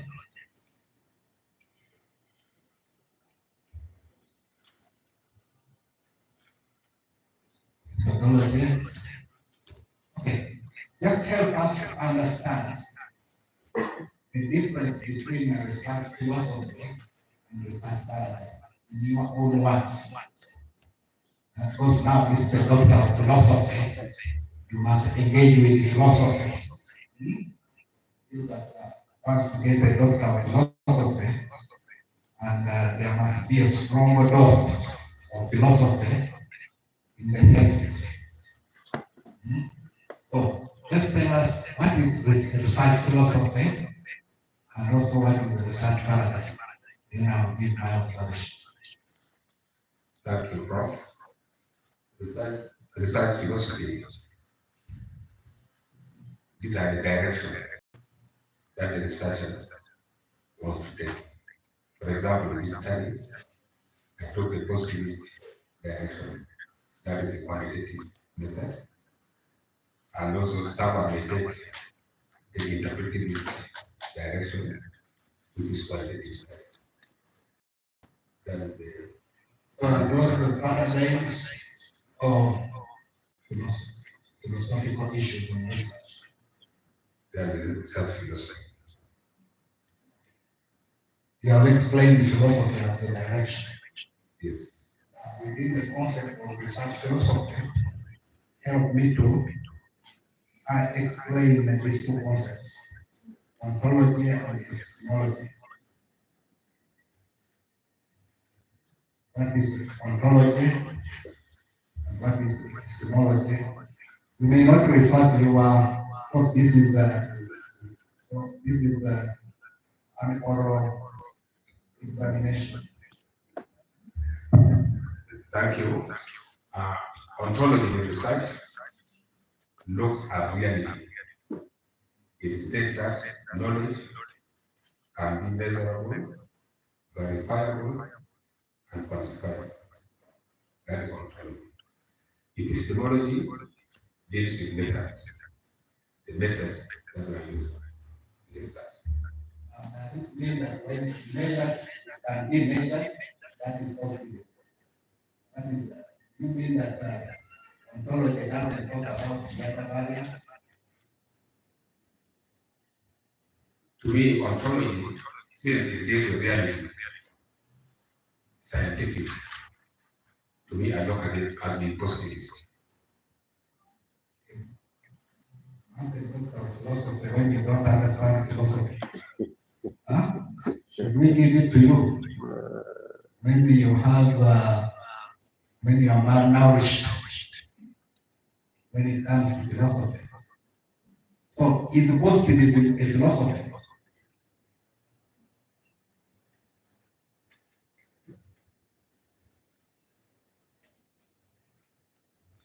So, when I read Gilbert saying fulfillment of the requirements for the award of the degree of Doctor of Philosophy, Gilbert is struggling with philosophy.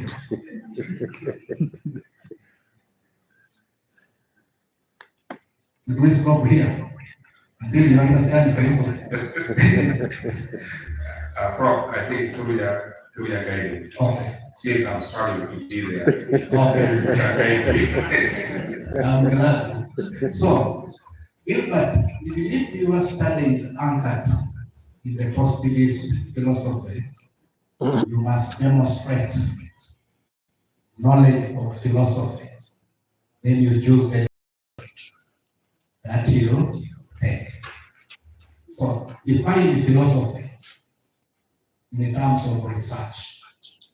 And tell us, when it comes to philosophy, we are looking at ontology and epistemology. Under ontology, we are looking at the nature of social reality. And under the nature of social reality, we can take reality is socially constructed, that is interpretivism. Explain interpretivism also. Doesn't mean that if your study is anchored in the positivist paradigm, you don't tell us about interpretivism, we don't have philosophy. Tell us about positivism, where you're saying it can be measured, it is stable. There is a single reality. From there, descend and tell us a paradigm. What you are calling a research philosophy is a paradigm. Then you justify why you are going for positivism. Why you are going for positivism? Because of your objectives and the desire. And I can say that this section is very thin and even not flowing logically. Yet it's the most important doctor of philosophy. You must engage with the philosophy. Philosophy must be on the fingertips of Gilbert, because you are going to become a philosopher. Or you are struggling. So I need a big dose of research philosophy in your report, and that big dose will justify everything. So what do you have to say about that? Based on what I have explained, how do you get your understanding of philosophy on a scale of 1 to 10? Yeah, your explanation is very convincing. And as you are explaining what is to be included and what is to know, and as I told you earlier, I'm just still struggling to be there. I take your guidance very positive. So positivism is not a philosophy.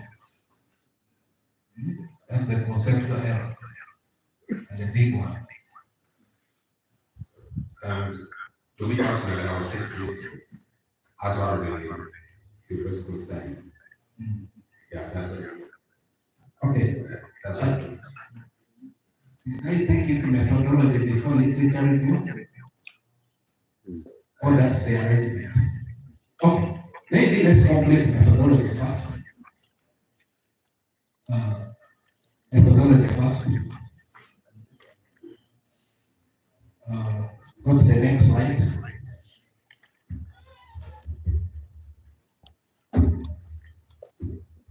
Go to how you analyze the data. Now, do that. Are those improvements, or do you have those issues in the tests? Have you made any improvements about data analysis? Is this what is in the tests about data analysis? Yes, I add to summarize what is in my dissertation. And the summary is better than what you have. So what created that? And let's go there. My major observation is that Gilbert, the thesis has nothing to do with how you analyze that. Then you want to make that conclusion. Here you have it, but in the thesis, go to the thesis now. Go to page 61.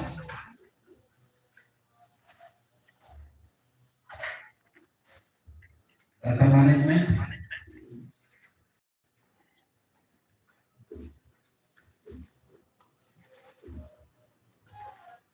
Are we there? Okay. You have data management. Yes.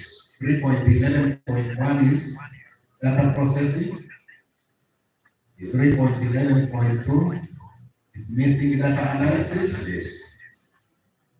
You come to 3.11.1.1 outlier data analysis. You come to 3.11.1.2 is paramedic analysis. So in all this, where have we talked about how you analyze data, rather than about the procedures that you undertook? Where are the techniques of data analysis in those sections that I have read? Just point the finger to them. You tell me that the methods of data analysis and the techniques are figured here. Thank you, Prof. I'd like to say you are here. I think this has been a possibility. We trust your results. We feel that we rush them now. And so we stop here. Because you are giving us the results without telling us how you went about doing it. Not trustworthy. Can you make that conclusion right now? Prof, since you read it well, that in the slide is well explained. It means transferring from the slide to the book is not that difficult. So I will work on it and I'll transfer. Yeah, since I've read an explanation. Look at this big diplomatic, huh? Now, Gilbert, in writing this section of methodology, just dive deep on where you were telling us about what you will do, why you will do it, and how you will do it. Just point to any section and tell me, yes, this information is there. So when it comes to the research design, this is the design, this is what the design means, this is how I will use it. Just point to any section in the methodology and tell me how those three aspects dealt with.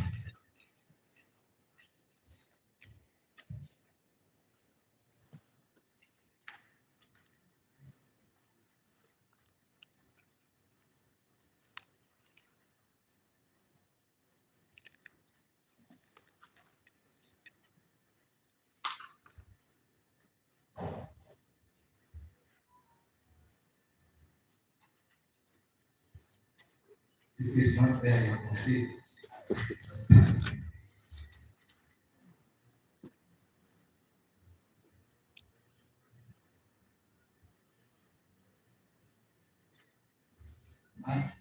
What, what is that? What are you going to? What design? What is that design? Why that design? How are you going to use it? If it comes to data analysis, I said, just show me where you have answered those questions. Which apartment in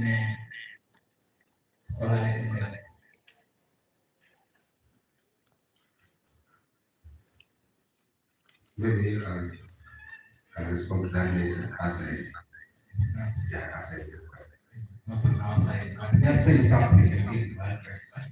It's not there. Leave it. that approach, you know, as I stated earlier,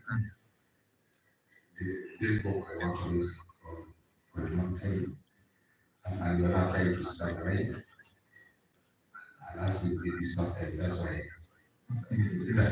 sometimes it becomes very hard. This day we did longer than we did the director just said it. For you have engaged in this 2016. In fact, you should be able to understand it better than anybody in the room or anybody online. And you should be able to be an expert in this better than all of us. But it's something you need to consider to strengthen the quality of your thesis. I told you I'll take this a rite of passage. You must demonstrate that you understand these things, but I'm also taking a formative approach. Now, Gilbert, just basically on the literature review, go through that entire chapter and you demonstrate to me anywhere where at least you use more than one author, one idea. One idea where you reference more than one author or one source.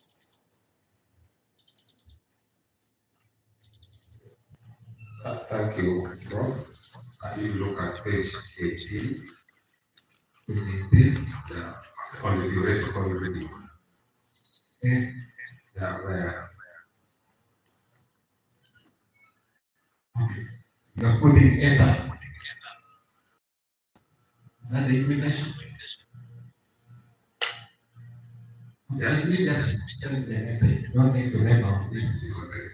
But for those processes, just having an idea, one scholar or one source is too basic. It's too basic. It shows that you have not really emphasized and you are identifying people who subscribe to that idea and come about 3 sources or 4 sources. You need to upgrade to that level. This is for undergraduate and even a master's is not about that. But also, you have the theoretical background and the theoretical review. What is the interface between these two? What should appear in the theoretical background in chapter 1 and the theoretical review in chapter 2? the way I look at it, the theoretical review in chapter 1, it just like a summary. Since you're still introducing your study. And then when it comes to chapter 2, that's when you look in detail and comparing how other scholars talk about it. Not going to go into you. I will say your theoretical background is okay. But your theoretical, sorry, I think I'm talking about the concepts. Your conceptual background is okay. And your conceptual review, you just have to list the whole of it. You have what you have there does not relate to the conceptual review. It's something totally different. Not all the concepts are there.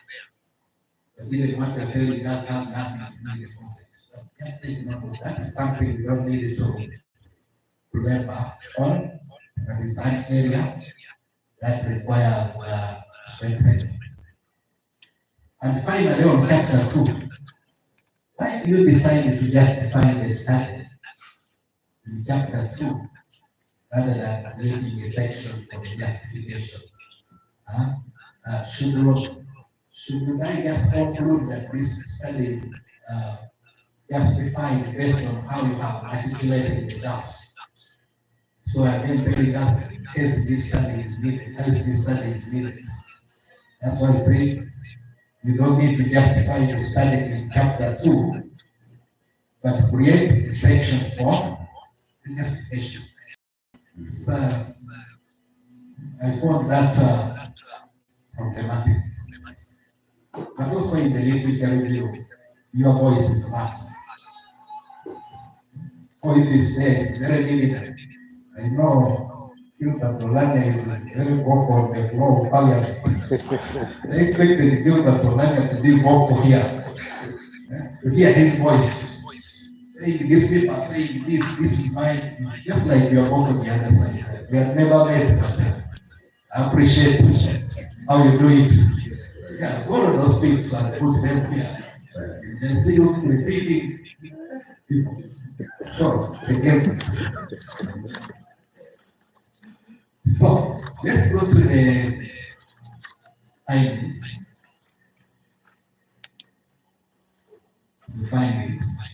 The slides. I said I will not rely too much on the book that the members follow. So, that is it. You're giving us the findings, and I made an observation that yes, you did a good job, and you checked my report, and you are telling us some good, all the variables were significant. I got that. I'm telling us that those factors contributed to a tune of 50 something. The correlations were also significant. All that. But what I find lacking is you telling us why the findings are the way they are. You're very silent on that. Should you just tell us that this was found out to be like this? Or you should now be reflecting and saying now it is like this. Why is it like this? Even using words like this could lead you to ABC. You think you have that element in your thesis? Or it's just telling us? So that's one of the elements of doctoral thesis. Do you think it's there? Did you go to that level? Thank you. Prof. You know, sometimes when you explain, it may be different from what is in the book. Yeah, that's right. Sometimes when you explain, for example, the file where we say the male are more engaged than the female. So I think we have a language. So why? You go into why? Did you explain why men are more engaged? Or you just telling us they are more engaged? Does that advance knowledge? No, from the book, I explained why the male are more engaged than female. Looking at the female, the roles of female, and the time female give to their work compared to male. You find that even look at the homework,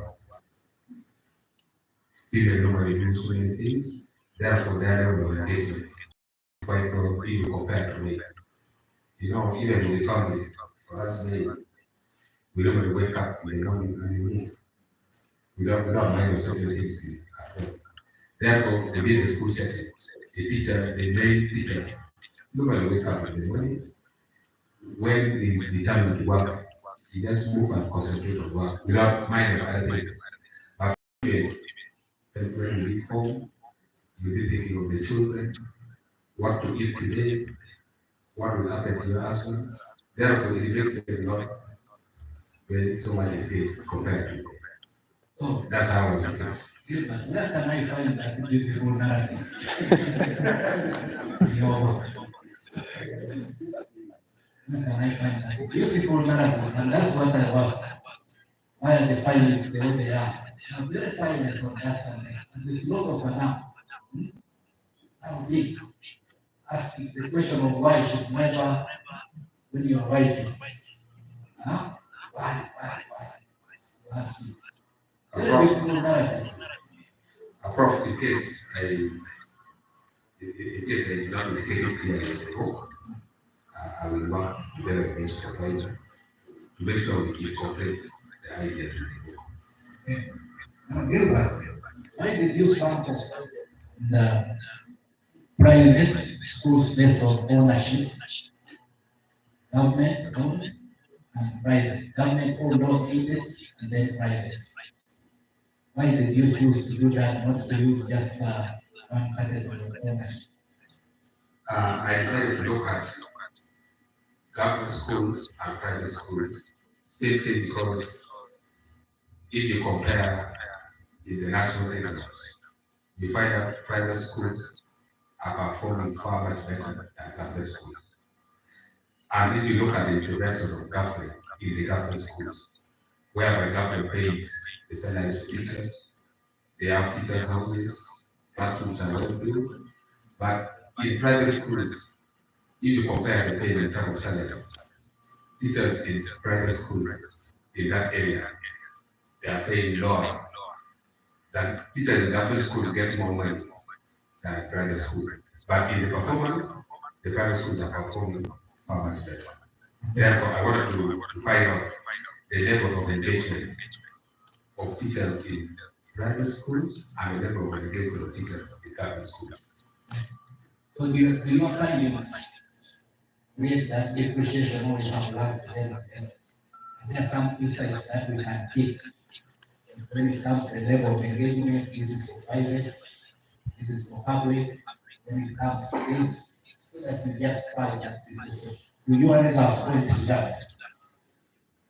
You can say that private is like this is the status, this is the status of that. Where can I find it in non-profit? Where the findings have been also disaggregated depending on the level, the ownership.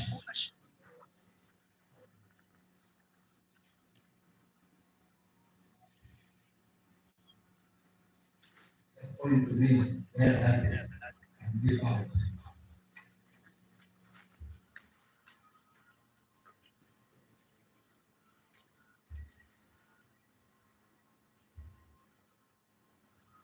Thank you, Prof. If we look at our view of the, for example, the organizational social support summary, I was not looking at it, I was looking at the teachers, how the organizational support,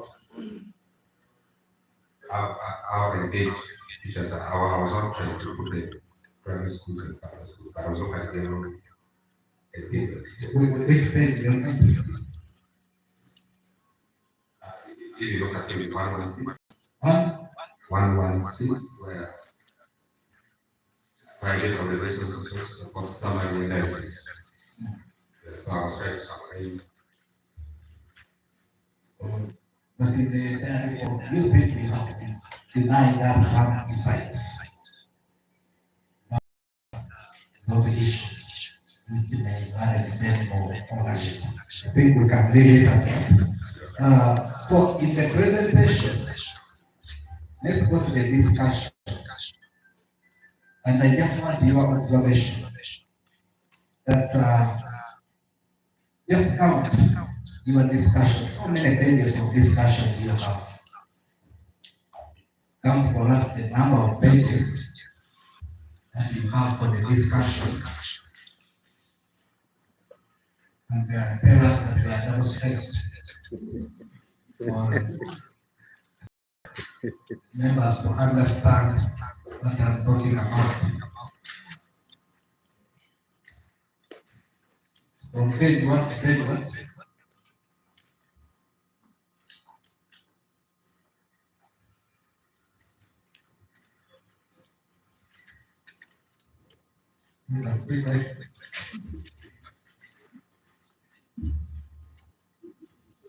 From page 135, And 35, 142.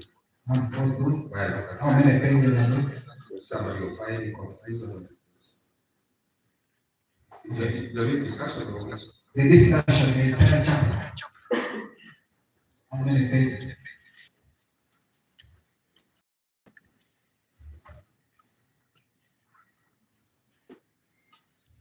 The discussion along is page 124, 24. 134. About 10 pages. On average, let's do the average. On average, discuss each objective. How many pages?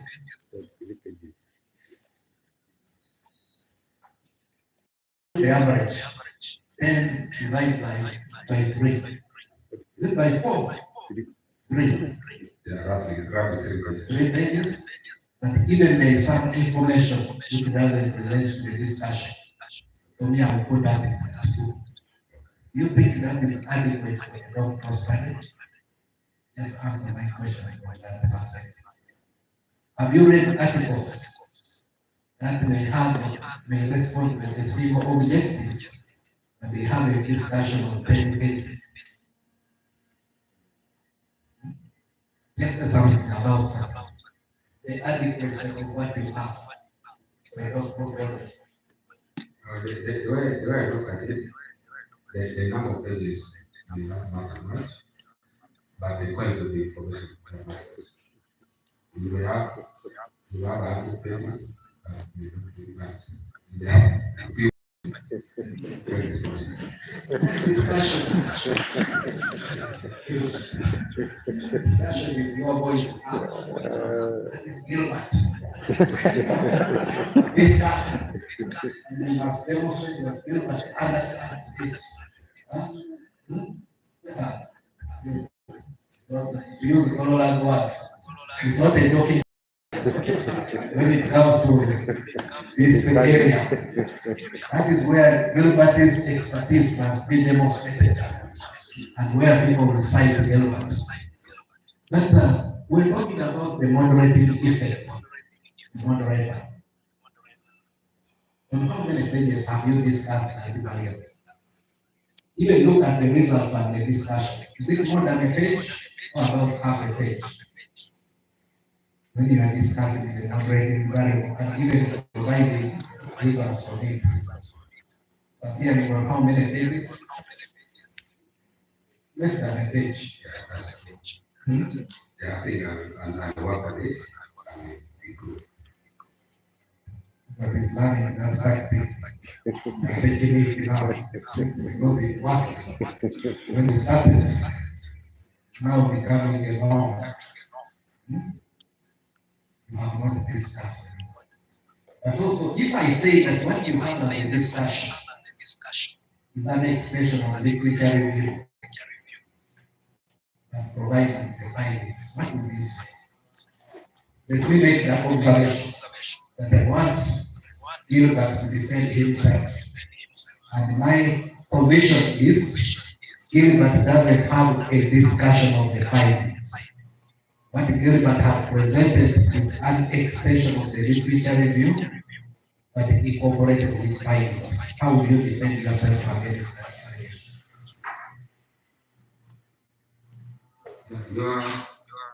Your reasoning may be right. It depends on how you look at it. But to me, as I was working on it, today thought that was discussion. But from your guidance, and working together with this supervisor, I improve. Gilbert, you don't tell us that the findings are really so and so. What is the value addition in your basis? Just beyond that, what is the value addition?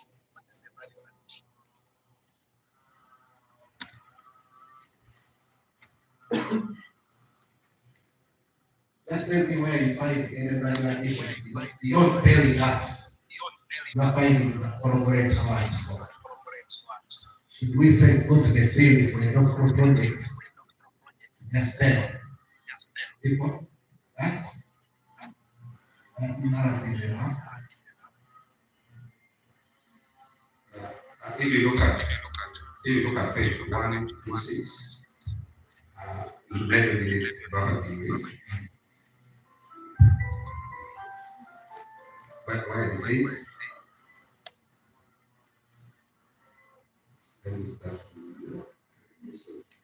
indicate that step efficacy was significant, a predictor. However, the finding was in disagreement with jail and law 2019. I think as we're asking, I was from the book, I was trying to compare the reasoning of other scholars and then putting it in. So now that they disagree, why do you think they disagree? Where have you explained that? And that is the doctrine. Whenever we start talking about Gilbert, you must see the doctrine. Where are you telling us why they may agree or agree? And you have that.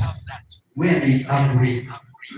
Are you doing a step further and trying to explain why they agree? That's what I'm saying. It's more of they just telling us they agree with us.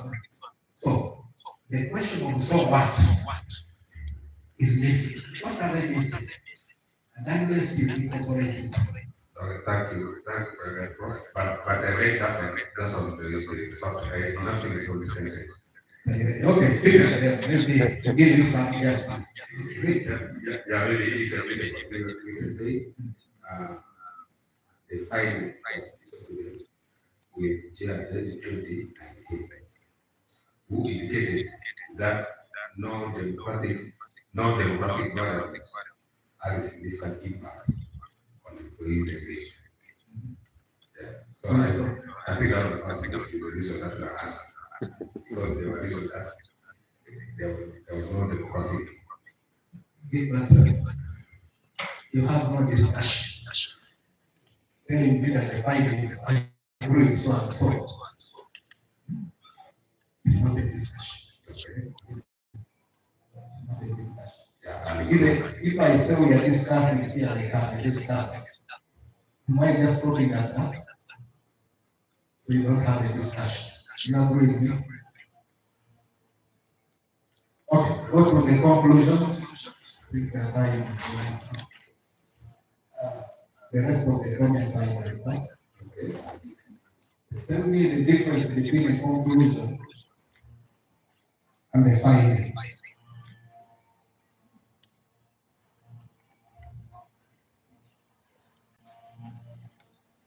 The conclusion is a summary of what we have done with some few directional recommendations. That's how I perceive it. So if I say, if I made an assertion that what the Gilbert has just regurgitated the findings rather than come up with conclusions. How would you defend yourself? By even reading the conclusion to the members. Conclusion that you are making. Just tell us how it's different from what you found out. That would be my second last question. Then we go to. Yeah, from here, I concur with you. That the conclusion is quite long, but I will work on it and make it specific. My concern is not about the news, but it's about the nature, the conclusions. Conclusion should be this is a take-home message. Whether I'm in the room, there should be theoretical insights. Based on the discussion and the findings. That is the theoretical insights that we are taking. What are the take-home messages that we are taking? And this should have universal application.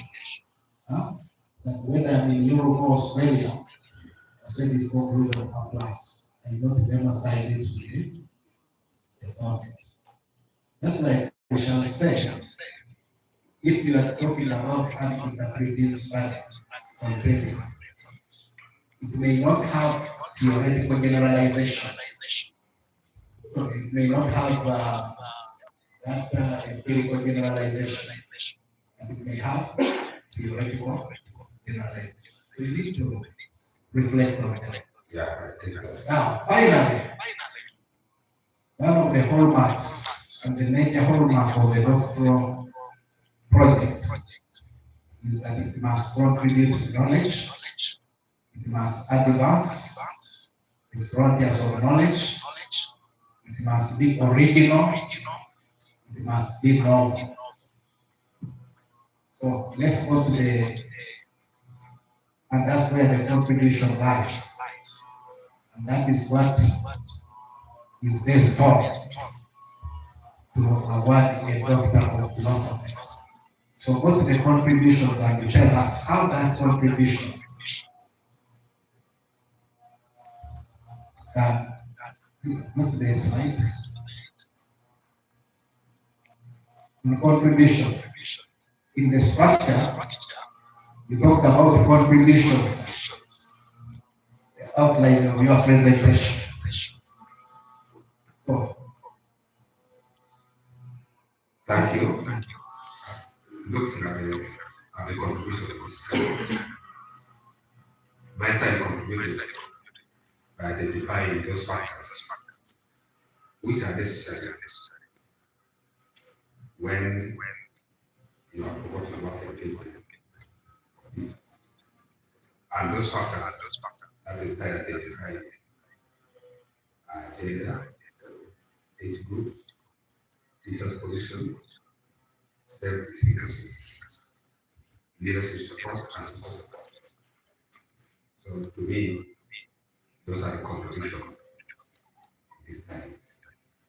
how different is that from what David has revealed? How different is it from what David has revealed? If I go to your review, that is the message. So tell us the originality, not the novelty in this. I developed this based on the literature that is existing without going to the field to undertake a doctoral study.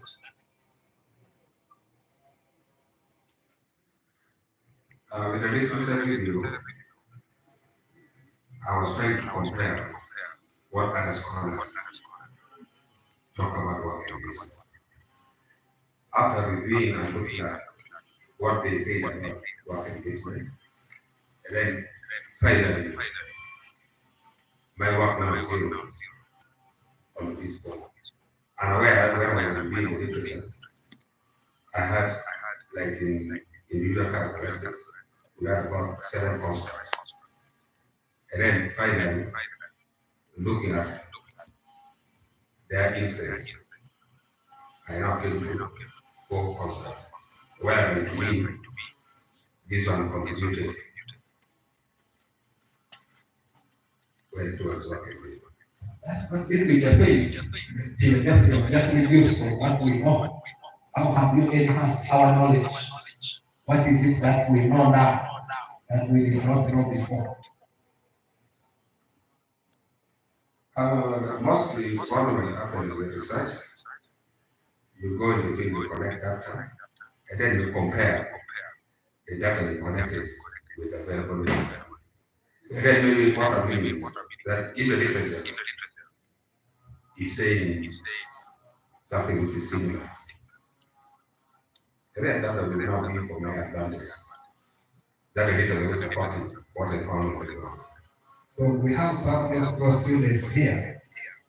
Would you advise that they take this approach that now we have found the easiest way of isolating the contribution? Create a conceptual framework and reduce it. It will be about the doctor of philosophy. Would we be doing injustice to doctoral education in Uganda? No, I don't advise them to do like that, but I advise them to go to the field. Let them compare what is in the field with what the literature says. So if they compare that, they come up with a concrete conclusion. Now, if I want to advise that these things through your findings, and that unless you write a very strong justification for your study, the contribution will elude you. I cannot regard this as a contribution. If it had come out as a model, I'll say yes, you have developed a model which another person can test. But telling me that you have just modified the conceptual framework and that is your contribution is too basic and lacks doctorateness. Too basic and lacks doctorateness. So justify, have a very strong justification for your study. Then link your contributions to the justification. If they were saying there is a dearth of knowledge or limited knowledge about this, you have enhanced our knowledge. But also, my last question, you had two theories. Isn't it? Yes. Even you can extend the theory in a justification. You have extended it.